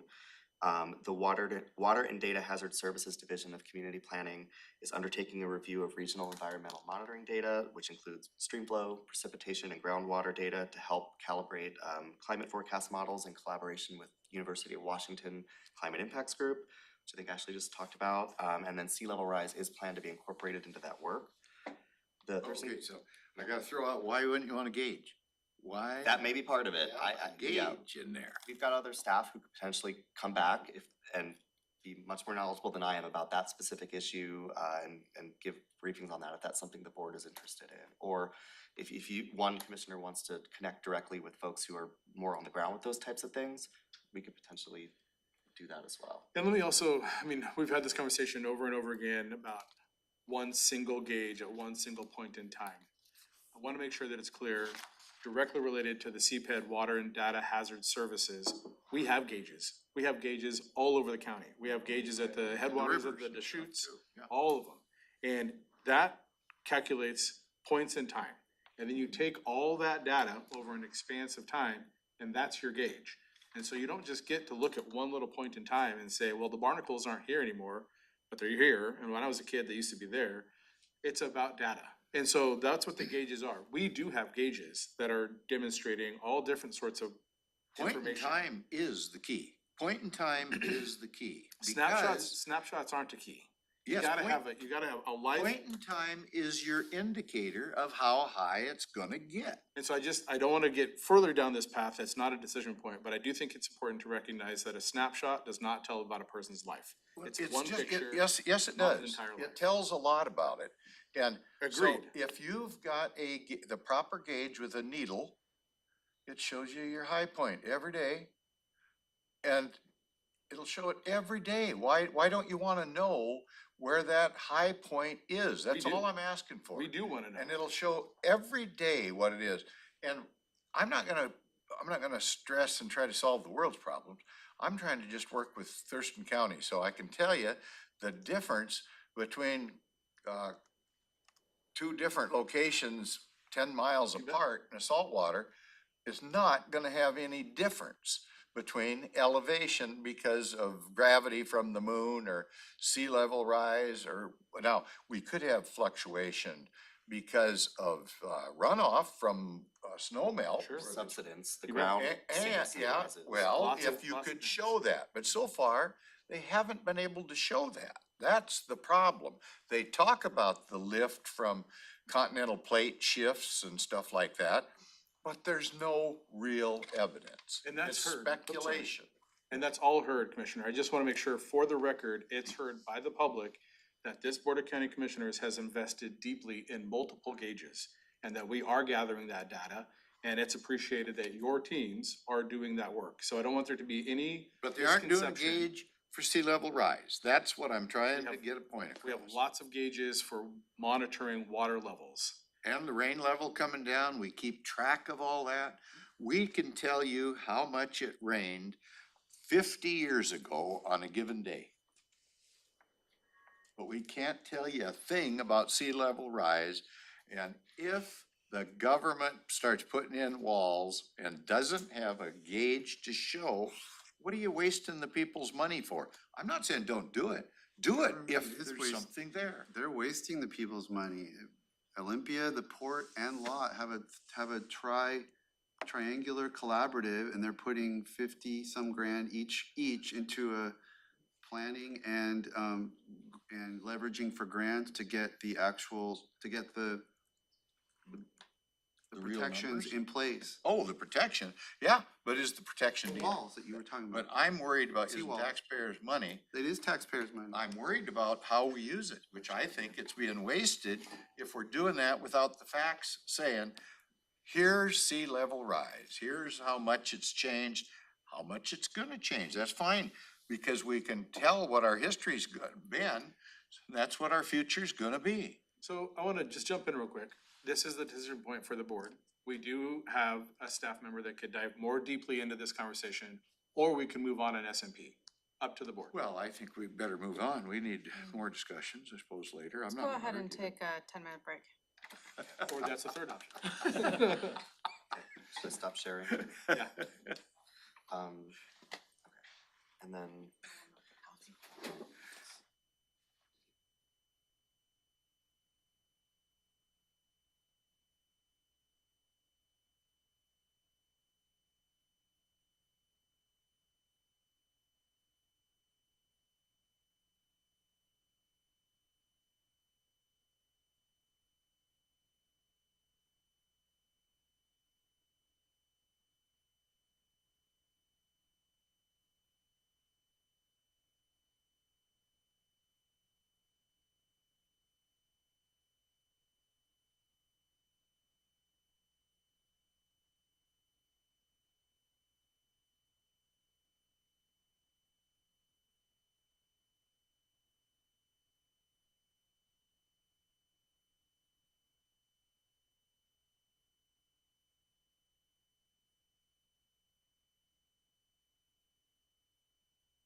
Okay, we are back from break and passing it right back to Josh. Great, so thank you to the Board of County Commissioners for the, I think, really important discussion on some of the items that the board had asked to have staff return information on. Where we left it was sea level rise and shoreline armoring. The team has come up with a strategy to proceed, as we talked about from the very beginning, in honor of the board's direction to move this process along. In terms of, the suggestion would be to finish up the armoring conversation, to provide that information as the board requested, and then go back and look at the decision point matrix that the board, that the staff has provided. We've gone through, I think, a decision point today that was provided by Commissioner Mincer, and then the whole board was to accept the all of the items that did not have comments provided by the public. And so that's actually a big bulk of this document. So right now, our staff is essentially shading all of those decision points that the board has already made. We're gonna categorize all of the open decision points that are still left on the table. The suggestion would be for finishing the armoring conversation and then reviewing this document with the new shaded items so that the board can really see what the decision points are. And then the third piece, after we've had that discussion, is Andy has prepared all of the different public comments that he'd like maybe to have the board address. I am suggesting that instead of Andy going through each one of those comments, it's already available, that the board look at the public comments that were provided and provide us ones at the next briefing that you think are the most important topics to consider. So this next body of work is armoring, as a suggestion, commissioners, armoring conversation, looking at the matrix of the decision points that have already been made, and then third, having a conversation on how to proceed with public comment. So that's our suggestion as staff, and want to hear from you. Also, I'd say in terms of the matrix document, we think that we heard from Commissioner Mincer that on this matrix document that there was nothing on here that, let me flip it, that all of the comments were acceptable to proceed. So essentially, Commissioner Mincer's matrix would be all green, as opposed to what we have now, which is what we understand is mostly green with all of the items that didn't have public comment. So I wanna put that on the table as a talking point. Maybe we can get to that after we have the armoring conversation. So I did a lot there. But you said the matrix included the major decision points. Yep. So I haven't necessarily decided on that. Okay. I was only talking about the things that we added. Hold on, listen, who did you give? I was only talking about the things that we added that ecology recommended. Okay, got it. So, and this is just the greens, does not show any of the. It's just the open greens, items. just to sort of focus in on those. No. You wanted the non-green. We wanted, the whole thing should have all of the items that are shaded, those are complete. We're gonna click through those, but we also need to go back to the decision points and have clarity from Commissioner Mincer, so the big five are not decided upon at this time, which is fine. We just wanna, we're working on the fly here. Well, we did buffers and we did, shoreline, and we did shoreline, we did 1 and 2. Yep. We just haven't done 3, 5, and I'm not sure about 4. No, we did 4, Yeah, we so did 4, all that's left is 3 and 5 on the big matrix, I'll call it. Yeah. And then I guess I was just sharing to my seatmates that there was nothing that I heard public comment on those ecology recommended items that made me feel like, oh, what, we really misstepped there. Like, I was fine with it. I didn't even catch much of the public comment. So if Andy wants to highlight it, that's fine. I'm sorry, what are we holding here? Well, and- We're and gonna if hold, it's- you're gonna hold something different. Ashley's Yeah. working on it, she's working on having the entire matrix, so stop holding this. Yeah, you can give it back to Rob. I thought we were just trying to narrow it in on the ones that were. Nope, Robin, this is a version of what we had at the beginning. Okay. Subset, yeah. It's just the subset. But these are all items that the board has already approved? Yes. Okay. thumbs up, not approved. It was just going to have. Tentative probably thumbs up. greater Of visual course, impact. thumbs up, not voted on formally at a board meeting, but those are the things that we're kind of done with until the whole thing comes for a vote. Yep, I exactly, think it but was supposed to Why show we- something want all of else. them. Yeah. the goal is to have the board have a document. And again, we're doing this on the fly to ensure that we're moving at a good pace. This document updated with all of the items that are now thumbs up. And to then show the items that aren't green are the decision points that Focus still our need to be time made. on those, Yep. that they still need to do That's right. Yes. yes. And so that's what Ashley's working on right now. Okay, I'll figure it out. And Andy's gonna talk about the armoring conversation. I will share my presentation again. And if, Ashley, we could do this the old fashioned way, everybody's got this document. So the other path that we could take is we could go through this and just put a G next to all of the items that are green, that are shaded and complete. So you don't have to have a brand new document, you can just have this. So let's let Andy do the armoring conversation, and if we have a new document, great. If we don't, we can proceed conventionally. Sound good, commissioners? Okay, we've got a yes to proceed. Okay, so we'll go ahead and talk about shoreline stabilization, which is a broader term that incorporates things like actual shoreline armoring. So shoreline stabilization is an activity that's regulated by the Shoreline Master Program.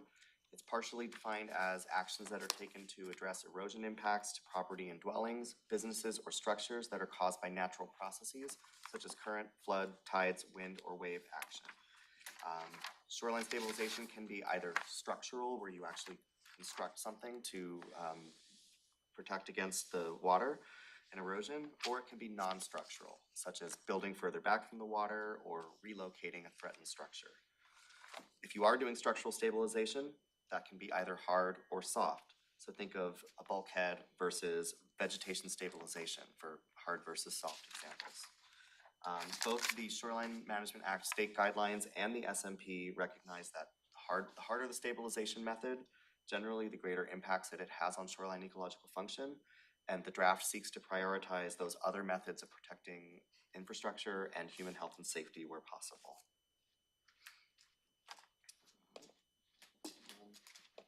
There it goes. Okay, so the draft SMP adopts state requirements for shoreline stabilization, the things that we have to have in there. And this is really one area where the WACs, the state guidelines, are the most prescriptive. Like their thou shalts and their thou shalt nots are really prescriptive in this case versus some other types of uses where the county may have more leeway. The draft requires that soft stabilization is used or softer methods are used unless they are demonstrated to be infeasible to protect the structure. Yeah, the draft. What is a soft? What's So that mean? It's like large woody debris Yeah. anchored onto Like the a shore. log or something like that? Using logs or doing vegetation enhancement or putting stakes in to, grow vegetation or keep what you've got there. Hard stabilization is things like riprap, concrete, bulkheads, those sorts of things. You can also like actually have earth too, a little bit, right? Yeah, protective berms, those would be more softer. Right, so essentially, the draft treats a bulkhead as a last resort. It's, none of these other methods are gonna work for the intended purpose, then potentially you can have that bulkhead be authorized. Is that state law or that's? Yes, that is state law. So jurisdictions are required to have that progression of analysis. So if someone says, I wanna stabilize my shoreline, we're required to require that you do softer Is stabilization. this saltwater and freshwater It's all, correct. and rivers? Yeah. So how can you lump all those into one stabilization process? So the saltwater, has tide fluctuation, storm activity and whatnot. Rivers have flooding, they snow melt and rain, all that kind of stuff, high pressure, low pressure, all that kind of stuff contributes. And lakes are kind of completely different, but some degree. I suppose there's something, I know over on Lake St. Clair, there's a little bit of that on at high water times once in a while, because they don't have an outlet. So something does happen different on Lake St. Clair. So are we gonna try and lump them all in one shoreline? Because it's a shoreline, whether it's salt, fresh, or river flowing. Is that the plan? So- Or are we gonna have three different categories There of are, shoreline? So the process that someone has to go through to demonstrate the type of stabilization that they need is the same across the board. You may land on a different strategy in the marine versus the stream versus the lake, but they have to go through that hierarchy of take no action, you know, take a non-structural solution, soft stabilization, and then hard stabilization as a last resort. And there are some specific nuances in the draft that tailor to the individual environments, but the state across the board requires that sort of progression. And then, yeah, so the hard stabilization, usually where you're gonna see that authorized is where there's a really kind of immediate risk to a primary structure in the near future. Otherwise, it's gonna be a more soft approach that's going to be potentially or likely approved, I would say. And to get back to the conversation about no net loss, this is one element we'll definitely be tracking as well going forward is what is the net change in armoring of the shorelines, to kind of see how we're doing with meeting that no net loss piece. So I think that's the general information to kind of tee it up for any conversation from the board about this. And as we know, there are public comments about this as well, but. Are we gonna, so we're not gonna get into the more specific It's up to you. items like about the conditional use permit versus the substantial development permit versus whether they're prohibited in Yeah. all designations versus some? Those are pieces that if the board wants to get there, we can. So that whole matrix was created and those 5 issues were, these are the big things you heard about. And I think the draft that went forward and did make changes that ecology recommended. But yeah, it's if the board could choose to go back into that if they wanted to. Planning Commission definitely had a lot of discussion about shoreline stabilization. We talked about it a lot. The state law actually exempts normal protective bulkheads that are built for single-family residences from needing a substantial development permit by state law if they meet those certain criteria. The county can still require conditional use permits in places where they believe it's appropriate. And of course, all the development standards of the master program apply regardless of whether you need a permit or not. When did the state change that law? The big overhaul to state law on the shoreline guidelines was 2003. 2003, yeah. I could look to see if there's been, and there's certainly been changes since then, but that was the big sweeping update that then required all jurisdictions to update their master programs by around 2010, 2011. And So, did we do any of the above? nope, we are still implementing the What about 1990. when state law applies and we have an applicant that comes in wanting to invoke state law, I guess, and we don't have it in our code, how does that work out? You know, or do they take us to court or what do they do? Potentially. I would say this, one thing that did change since 1990, in 2012, when we updated our critical areas ordinance, it overlaid the protections that are in that critical areas ordinance into these shoreline areas, which is another area where it was confusing today. We've got 2 different regulatory documents controlling, one piece of property. So yes, some standards did change, but the master program has not been updated at our local level to incorporate any changes in state law since 1990. So back to Commissioner Muenster's question. Maybe I've just forgotten. So it sounds like I'm starting to remember that did we adopt in our draft the ecology, what's in this slide of the ecology related position with respect to the bulkheads? Yeah, I believe so. So let me take a look at this. Yeah, so what you see there under ecology's Which relayed- number? Number 5. So if you're looking at ecology's relayed position, those are the pieces that went into the draft. So the draft that's currently out there does what ecology has relayed as their position. Okay, well, if that's what we did, then I'm okay with that myself. I wasn't sure if we'd made those decisions yet Yes. because it was in what I'm calling the main matrix. Yeah, and that's across the board in this matrix. If this was the ecology relayed position or whatever the staff recommendation was, whatever it was, Those were the changes that we went ahead and then made. We put them in here as decision points to the board before we put them in the draft. The board said, go ahead and put those in your public hearing draft, that's what we did. And if the board agreed with that, and I'm just hypothetical, because I don't know where my seatmates are, but if they agreed with that, does that mean all we're left with is docs to deal with? Under the big, yeah. I know we haven't taken that on Well, yet. you wanted to have legal digest of the buffer piece, so that would come back. Right. If the board still wants to have that. Yeah, the dimensional standards, what we have in there, ecology has said, this is workable, so it is up to the board whether you wish to make any further changes related to those So issues. we're kind of moving into the phase 2 of the plan, which is determine which on these are G for green, the thumbs up, which I'm good to do if that's what the board would like to do to proceed. I think that might be helpful. It's okay, you guys. No. We'll just go through it. Ashley, it's okay.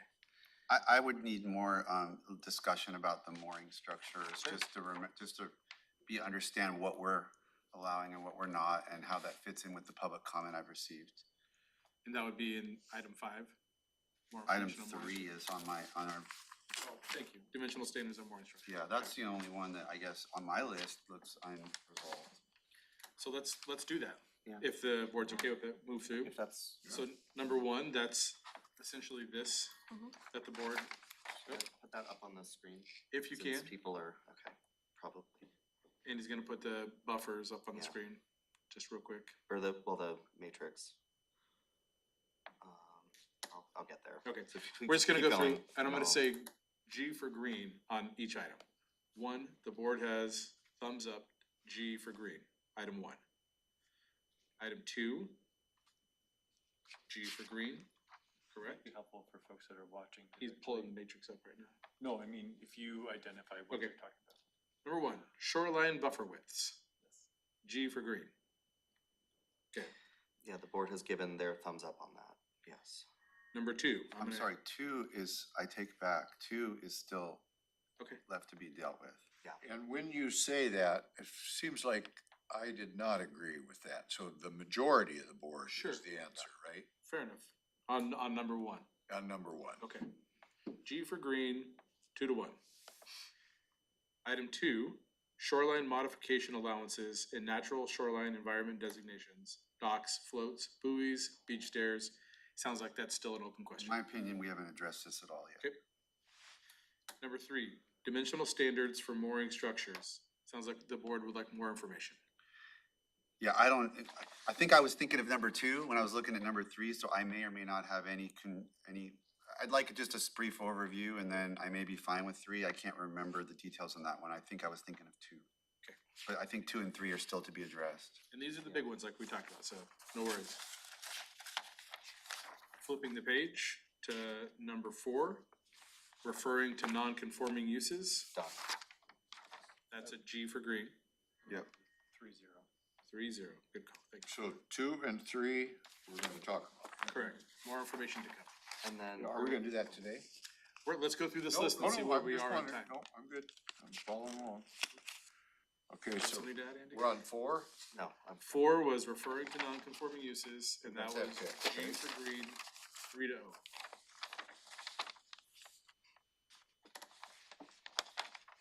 Okay, number 5, permit standards for bulkheads. kind of where we're at right now. So as I mentioned, the ecology related position has been baked into the draft, and it's at the purview of the board if they wish to have further discussion or. So G Be for okay with green or I'm more green on discussion. this one. So we have Commissioner Minzer at green, thumbs up. Yeah. Commissioner Mejia. What did, the planning commission say about this?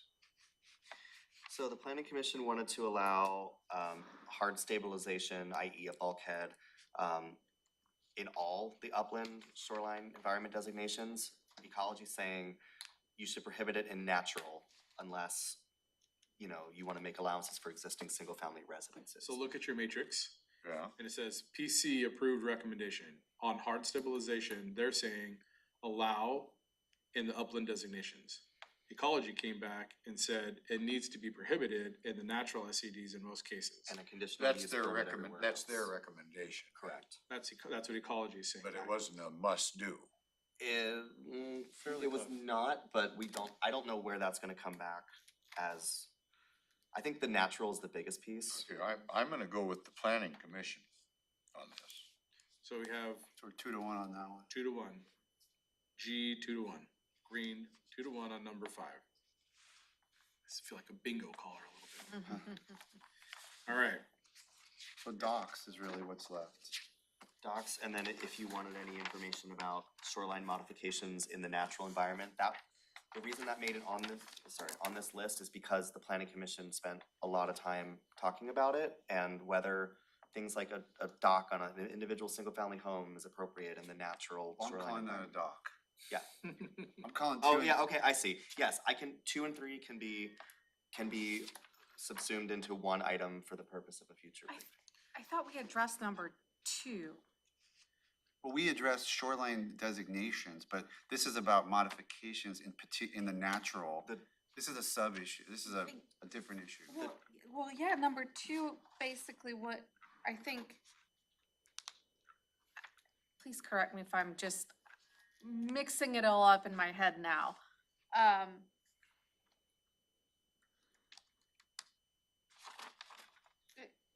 I thought what ecology basically came back with, and I think we all agreed on it, was that,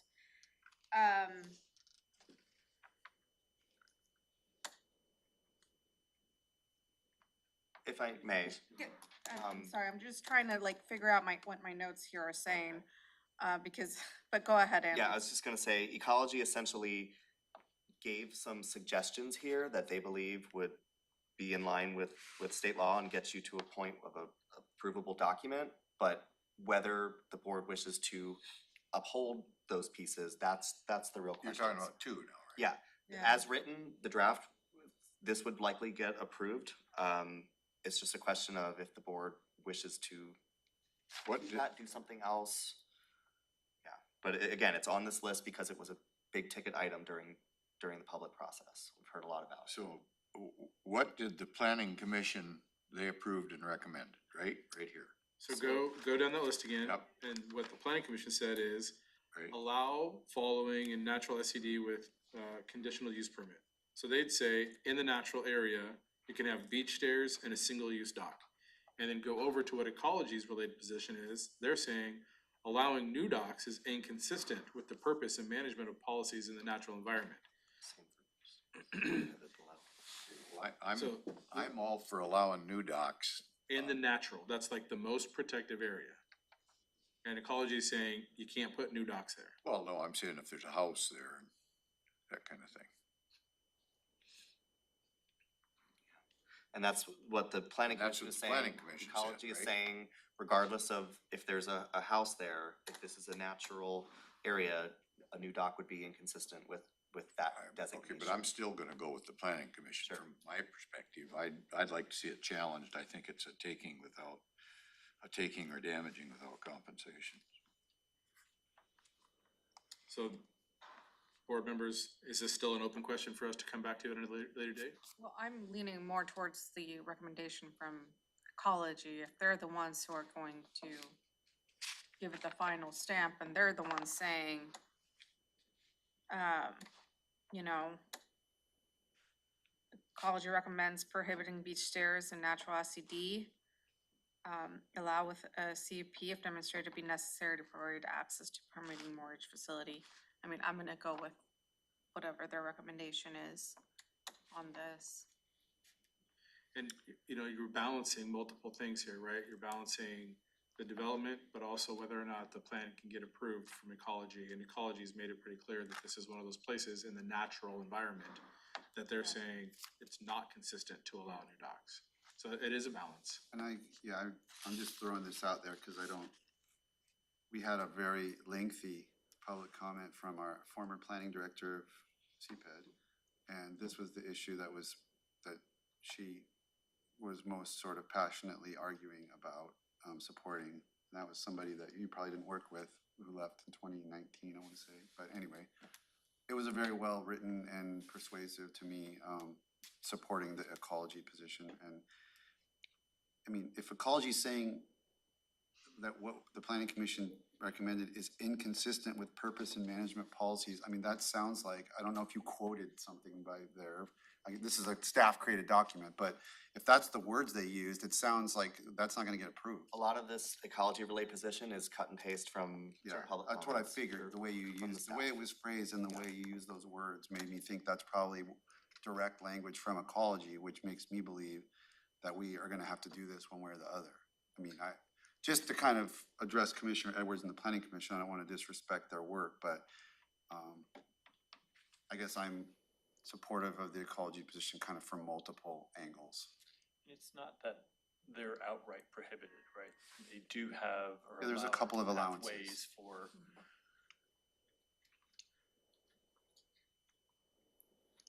You can probably go to the hearings examiner on this, can't you? Not for a prohibited use. There's If- joint use docks that are if it were allowed. through a CUP. Only if it says so in the, so this is saying joint use docs, so if you have 3 or 4 lots and you wanna build one dock. and give easements for multiple landowners, potentially you could do that. But if you are the only house around and you're natural, you would not be able to use a variance to get a dock, cause that's a use standard. Is my understanding. I think something like that, I mean, I'm just thinking that I'm not a scientist, so I'm just suggesting that or I guess I'm asking, is the rationale there that the impact that has on the nearshore and habitat and environment is just not something that can be easily mitigated for? And I think it's that, and it's also looking at what the purpose is of that natural environment, is to preserve those functions where they. And we're fighting Where they tooth and are. nail to actually create a no net loss situation, which is difficult to do, but, So this is saltwater, freshwater, and rivers? It would be across the. Everything, right? I believe so, yeah. Yeah, so, and I could pull up the SMP itself, but So I heard one commissioner is one green thumbs up, one is not this time, and I'm not sure. I heard clarity, yes, green also? Yeah, Okay, so we it have was 2 to very 1. clear that I was going with the ecology Great. recommendation. Heard, Yeah. thank you. So we're at 2 to 1 on that topic. So number 2, shoreline modification allowances in natural shoreline environment designations, docks, floats, buoys, beach stairs, is to accept ecology's related position. 2 to 1. Thank you for the clarity. And 3 is still an open discussion. 3, I didn't really, my notes show that I don't really understand this one. I Okay. need a little help understanding what the decision point is. yeah, so, and we can certainly bring that back at a future briefing, but just to Yeah, give it a shot. to thumbnail it, the previous version of the draft, so before the planning commission made its final recommendation, it had all sorts of specific standards that said, you know, this is how wide your dock could be, how long, those sorts of things. What the planning commission wanted to do was take out that specificity and point to and rely on the standards that the state uses for its hydraulic project approvals. So, you know, if you're building a dock, you're gonna need to get the county's approval, you're gonna need to get the state's approval. We worked to make sure that those requirements were not at odds with each other, but the planning commission said, well, why not just why add anything? Why not just rely on the HPA standards that the DFW is gonna review that dock under, that Am I are primarily for fish life. So the HPA, the hydraulic permit from DFW, planning commission is saying that protects it enough. We don't need to have our extra layer of protection? Yes, It- essentially, in a essentially- nutshell, It yeah. gets Yep. addressed by Ecology WDFW, said that was workable. and then ecology said that makes sense. Which is a good planning practice, because if they update their Mhm. codes and our goal is to be consistent and we're not in a review cycle, it does just give one So set of the draft standards. the draft that went out to public comment, does it remove those?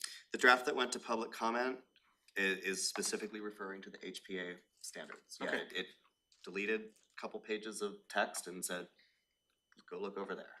So that would remove that regulation from the county and puts it on the state where it already is. Okay. I have 2 questions on it. One is, what I didn't really understand is WDFW hydraulic project approval.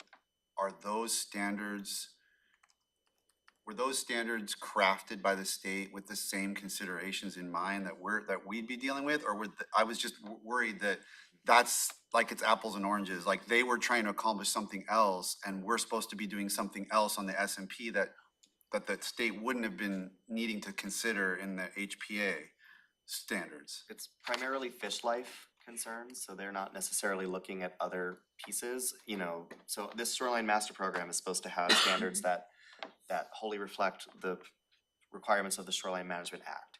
The HPA standards were created for something entirely different by a different agency to address their specific mandate. So they're not. Which you need anyway. Right, but I Yeah. think to answer Commissioner Mercer's question,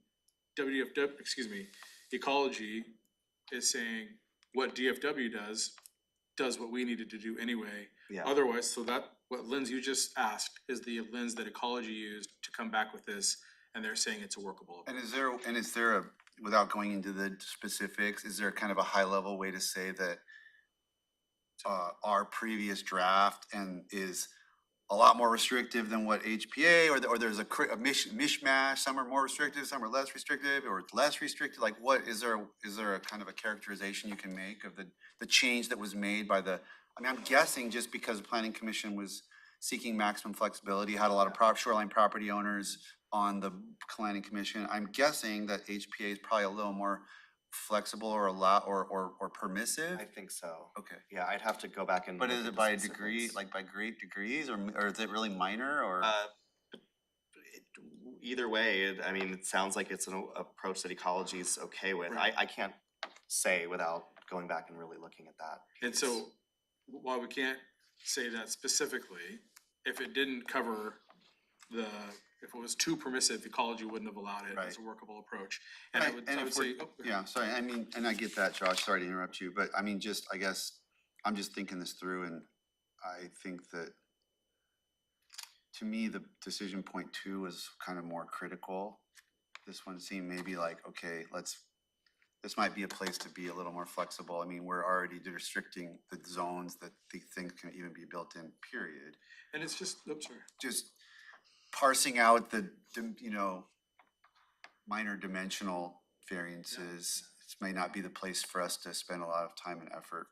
And on the ground, this is one less thing that our plan reviewers are having to review and charge for. If we can say, point to DFW and what you are proposing, you've got the We're having to do HPA, 2 layers of analysis. we're not having to do that analysis, and that's time and money that is saving from our staff for that. And I don't remember a ton of, like, for example, where there was major public comment, you were embedding it into this slides, and I don't see that here, so am I to assume from that there wasn't a major amount of public pushback on this? I don't know about major pushback, but there were definitely comments, I think, in support of keeping the HPA standards and support for going back to the other approach. You also, and again, remember you had a lot of blanket comments saying, just keep everything that the Planning Commission recommended. So I think there were things that talked around it, and there were also, I do recall some specific standards or comments on the standards. One thing I do want to point out is what I'm talking about really are the kind of, the dimensional standards. So the draft SMP, even with using the HPA, the draft SMP still requires that, a new overwater structure is only allowed to support water dependent use. For public access, there's statements that it has to require or comply with all applicable state and federal requirements. There's specific standards for critical saltwater habitat. They can only be the minimum size necessary to meet the needs of the use. So there are a lot of other sideboards in the draft. It's just when you specifically get down into more of the dimensional things, that's where it's referring to the HPA. And I think good comments that were provided. The main takeaway here is that Planning Commission and ecology are in agreement. So any more thoughts on item 3, or do we have maybe a potential decision? I say let's just get her done. All right, 3-0, and that's now G for green. So 1, 2, 3, 4, 5 are now all green, and those are the big items for discussion. And so I think instead of going one by one, let's check off all of the items that are currently green from the decision-making points that were already made, and then we'll come back to the document if we have time thereafter. Okay, so I'm just gonna run through these really quick. I'm gonna say which ones the board has provided thumbs up, and you can mark it on your document and know that it'll come back an updated version at a later point. So item 8, definition of floodway, green. Item 9, definition of mitigation sequencing, green. Item 10, dollar thresholds and substantial development permit exemption definition. These are no comment ones, right? Correct. So, and Yes. if you skip Does a anyone number object to like this? 6 and I've gone 7, through 'em. that I'm means fine. that I We think need to go through I these think one by I'm one. okay. And they can choose to Hold on one address them. second. What's that? You got Commissioners? 3-0 to approve all of the non-conforming Yeah, uses, you just- don't need to read them I out. don't, Modify the document to Good. show the Great. color That's the one. reading. Hey, I just wanted to lay it on the table No and you comment. guys can Yeah, react. that's the one that I said that if I hear from the planning commission, then I'm gonna change my mind, but, the way it is, I'm good. Okay, so we're gonna modify the document out of all of the 68 items, and we'll put those as green.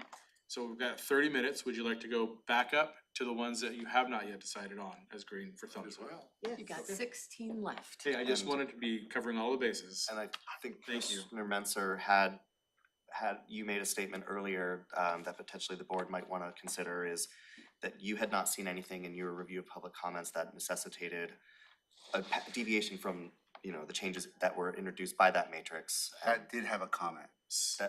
Things that they did have public comments, but that, I think you didn't see anything in the comments that And there's necessitated 16 of change. those? you Yeah, said? there, well, there's 16 items left. Yeah. Can we just look at them? I mean, just to remind Yeah, myself what exactly, they that's are. exactly what Sure. we're suggesting now. See if the board has any I just concerns. didn't know if you wanted to Maybe we address don't. them as one piece conceptually or each one. We're gonna go through the list. Just kind of tick through what they are and then Sorted. Yep. commissioners could just pipe up and say, I have it. I'm doing the inverse, I'm doing the inverse Hold on now. now. You're gonna go by number, right? I'm gonna go by number, back to the ones that the board has not yet, What number are you back to? 6. Got it. It's just Have to catch up with this here. Oh, okay. Switch gears to another, Okay, item 6. We're pulling it up? It's a different document. Gotcha. That Ashley did. gives a larger sense of accomplishment. Sense of just accomplishment. volunteer Yes. initials, yeah. So you just open that one and it's already sorted.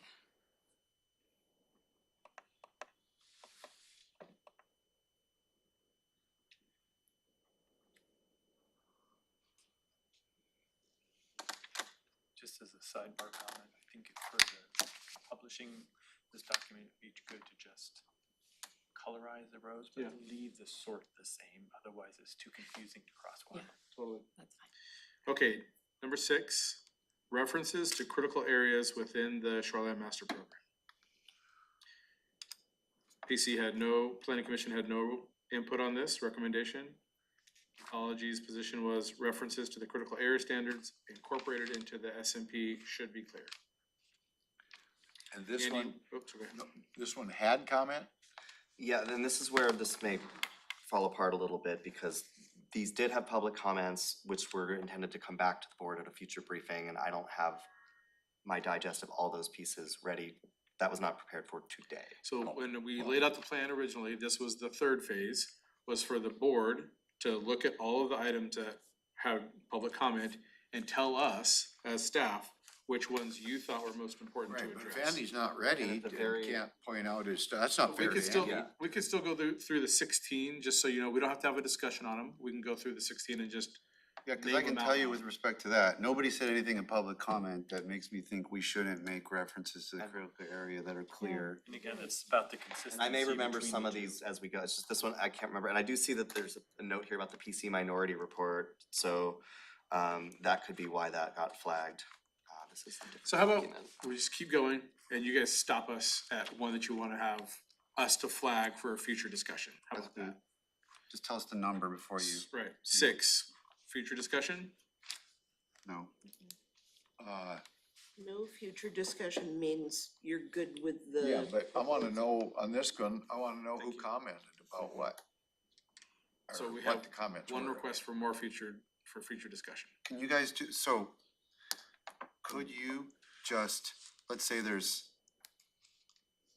6 of them that commissioners are interested out of the 16. Could you just send us an email with who commented what? Sure. And that way Yeah, we that's sort of, something we we could all can read it and provide. then we're up to speed. Yeah. Rather That's a good way than to do it. having this formal Okay. briefing and slides and, Great.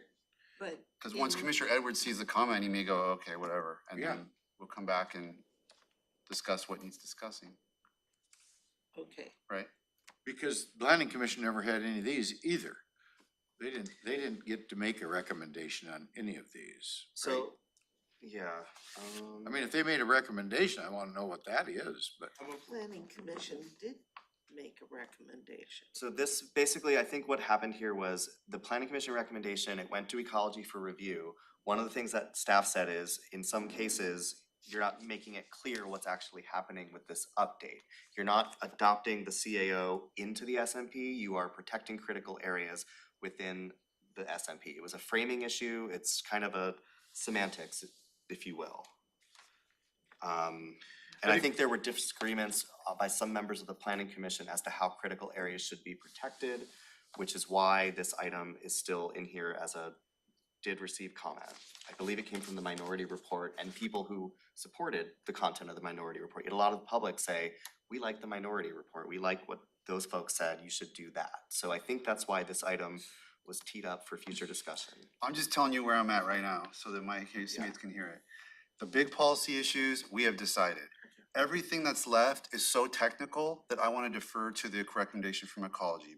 Because it's not, it doesn't rise to the level of a policy issue that I heard concern from the community. I mean, there may be some really people in the weeds that said X, Y, or Z, but I'm going to an issue, I'm going to 16 out of 16 times on these technical issues, defer to the recommendation of ecology. And I'm probably 180 degrees off from that position, because I feel ecology most of the time puts the most restrictive criteria in place if they can get away with it. I don't see them as working for the individual taxpayers or residents that are living on these properties, so.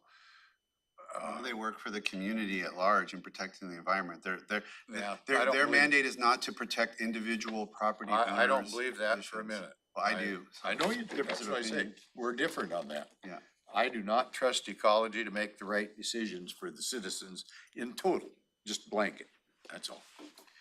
But they're approving the plan, so I'm kind of leaning towards like what ecology recommended, because if we can send in, right, something and they can just be like, nope, do it again. And if it's something that they already said, this is our recommendation, you know, this is what we're kind of leaning to approve, like, I know that staff has worked really hard and pushing the boundaries and limits and some of these cases, like the non-conforming to conforming. I know staff worked with ecology really hard in an effort to kind of come to this middle ground. And I think our staff has already really tried to Well, push already with what the planning commission recommended and kind of work with ecology and try to come into that middle ground. And so I'm just going with. let me just make an argument before you make that final decision, please.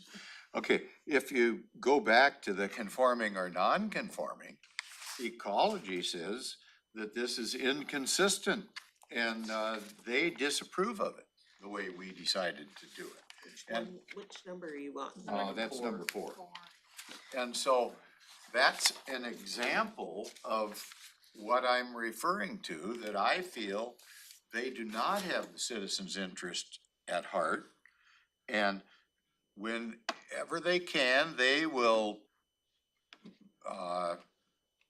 put the most restrictions in place regardless of how it impacts a citizen or their property. And that's why, I mean, I want to be consistent, and we were consistent on 4, and I want to be consistent on all of them. And I don't just fall in line when bureaucrats tell me you got to do this or that. I usually challenge that. And And that's why that one issue, which had so much public comment, we rose it up and we actually overrode ecology. Cause Yeah. that had enough concern about it. I'm just saying that the ones that are left just didn't have enough concern for me to take that risk. See, I'm not Cause if sure. ecology pops it back with a whole bunch of technical changes, that's just more applicants that have to go through hearings, examiners and stuff, and just delays our update by another year. And that's not what I'm Well, willing I to do think for these when kind we- of technical pieces. When we get the information from Andrew about each one of these 16, we're gonna see, yeah, this is a dumb complaint, and so we're okay with it, but, you know, but Well, it sounds like we should go through them. yeah, I think we ought to go through them. And just so, for clarity, Fair. you already do have all of the public comment on all of these. What staff I is know, but we don't recommending- have it organized. What staff is recommending is that we organize it for Yeah. you. That's It right. was all, it was all provided, all the written comments were sent Right. forward, it's. And this lots is, of stuff. I know it's not the only thing you're working on either, Andrew, but it's definitely not the only thing we're trying to keep Totally. track Of course. So, And so we can go through each one of the items. I will say, at this moment, we got 20 minutes left in this briefing. The board has taken monumental steps in terms of success. Out of the 68 decision points from this matrix, you completed 52 at this time, with 16 left. And so just take a we're moment. not gonna get through them, so. We're not gonna get through them today, but this is huge, that we were able to shift and pivot a bit to get to a place where we've made this much success. How we take these next steps on the next 16 will really determine how quickly we're able to move forward. And I've heard, we've heard the conversation from the two perspectives, from the multiple perspectives. And so however the board would like to proceed, whether we just list these out, knowing that Andy may not have the answers to every single nuance of every single question, just go through them real quick in the next 19 minutes now, or take another approach. I'm We're just open to ready to move this forward is kind of where I'm at. I'm kind of, the more I've been in these briefings, the past 6 of, as you mentioned, Josh, the more I'm leaning really towards that person who came in and was just like, just get it through, and we're gonna be reviewing it pretty soon enough again, where if there are things that, cause red flags, we can correct it, but I see that light at the end of the tunnel. it's just I'm like, running for it. I'm just to the That's point where, where. that's where I'm at. That's where I'm at. If there's an issue that I don't agree with, we can always bring it up later. Well, let's get those numbers so that then I can at least look at the matrix myself. Like, I'd like to Yeah, walk just- away from this meeting with those 16 left, Uh-huh. what numbers they are. So I can just look, and then you guys can send us the public comment or bring it at the next briefing. And so what I'm kind of hearing here, and I want to make sure that I'm hearing it correctly, is there is at least a majority of the board at this time that is willing to just move forward, but also a concept of organizing the comments that might be left on the open items that aren't. I'll respect Commissioner Edwards' desire in terms of timing. I mean, it's fair what he's saying, that he wants to at least go through those 16 remaining items and just make sure there's nothing that he wants to further explore.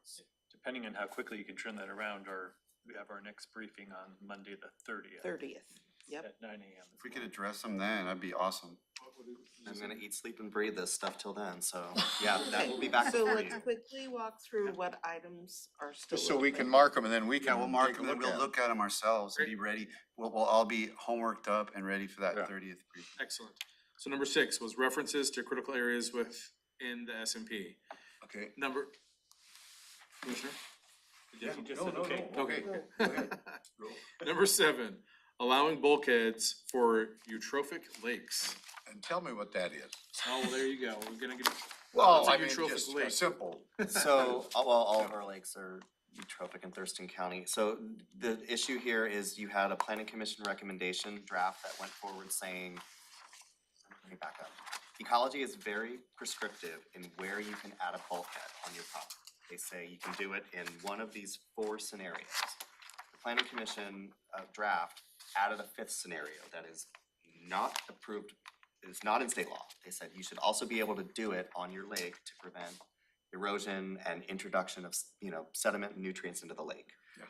Ecology said, that's not in state law, you can't do that, it needs to be removed. So So- that's that issue. Everything you just said, is it in the public comment that the board will receive? Is it, that you perspective. definitely got public comments on this issue. This was a pet issue from one of the planning commissions. So the answers to your questions will be revealed in the document that we're When you organizing. send it out. That's right. Yep. Okay, good enough. a eutrophic lake? Eutrophic lake is, so eutrophication is a natural process. It's essentially where, It's turning into a swamp. yeah, your lake is turning into a Okay. swamp, exactly. A lot of our lakes tend to be They in all this are. category. That's right. They're gonna be a peat bog in 1,000 Right. or 10,000 years or whatever. Yeah, okay, that was my question, not all the other stuff, so I'm sorry I didn't clarify that. Okay, go ahead. Sorry. That's okay. Number 12, referencing WAC substantial development permit exemption criteria and existing structures regulations. Is that like a drafting issue, or is there any substantive policy there? Can we get back to you on that? Yeah, sure. Number 14, locating structures on constrained lots to prevent need for shoreline stabilization. Number 15, monitoring requirements for advanced mitigation projects. Number 16, addressing critical areas in SMP jurisdiction. Number 17, shoreline buffer reductions, general proposed changes. Now skipping to number 20. Characterization of shoreline setback. Number 22, providing mitigation sequencing context to allowances for decks, platforms, and buffers. Number 24, waiver of public access requirements. Number 25, use E for projects that are exempt from SDP requirement. Number 26, permit standards for dredge disposal. Now jumping all the way to number 38. Correct? Inserting preamble for non-conforming uses. Now jumping all the way to number 48. Requiring previous surface for viewing platforms and decks. And jumping to number 59, correct? Permit standards for shoreline stabilization, aquatic SED. And the last one, Oh, wait, go back, So what was, close. what's, okay, after 48 is what? 59, 59. Got it? Permit standards Yep. for shoreline stabilization. Yep. Okay. And finally, number 67, use of non-native vegetation in replanting requirements. And those are the items that, as Andy said, he'll categorize those and organize and provide the board with the public comment that was received on those items. And expectation that at the 30th, October 30th briefing, that we'll be able to proceed with decision-making on this matrix to proceed to the next steps. Correct? Yep. Cool. Okay. Yeah, there's a small handful of those that are probably worth us. I think it's worth looking at. And See exactly what they are. And for the record, I would just reiterate that some of these things are very, very minor, but they were all categorized for the board Yeah. because they represented a change from the planning commission recommendation, and we wanted to be completely transparent. All the ways that this document was changing, big, small, or otherwise. I appreciate the thorough approach. This is big stuff, and like, you know, it's not too big of a statement to say this is the furthest we've ever gotten in the past decade on this item. So thank you to the Board of County Commissioners for helping us move forward. 2 decades, I'm saying 2 There you go, decades. very good. Okay. Technically 3 decades. Anything else for staff at this time? We have our marching orders. Perfect. It is Thank you. 11:48. We are adjourned.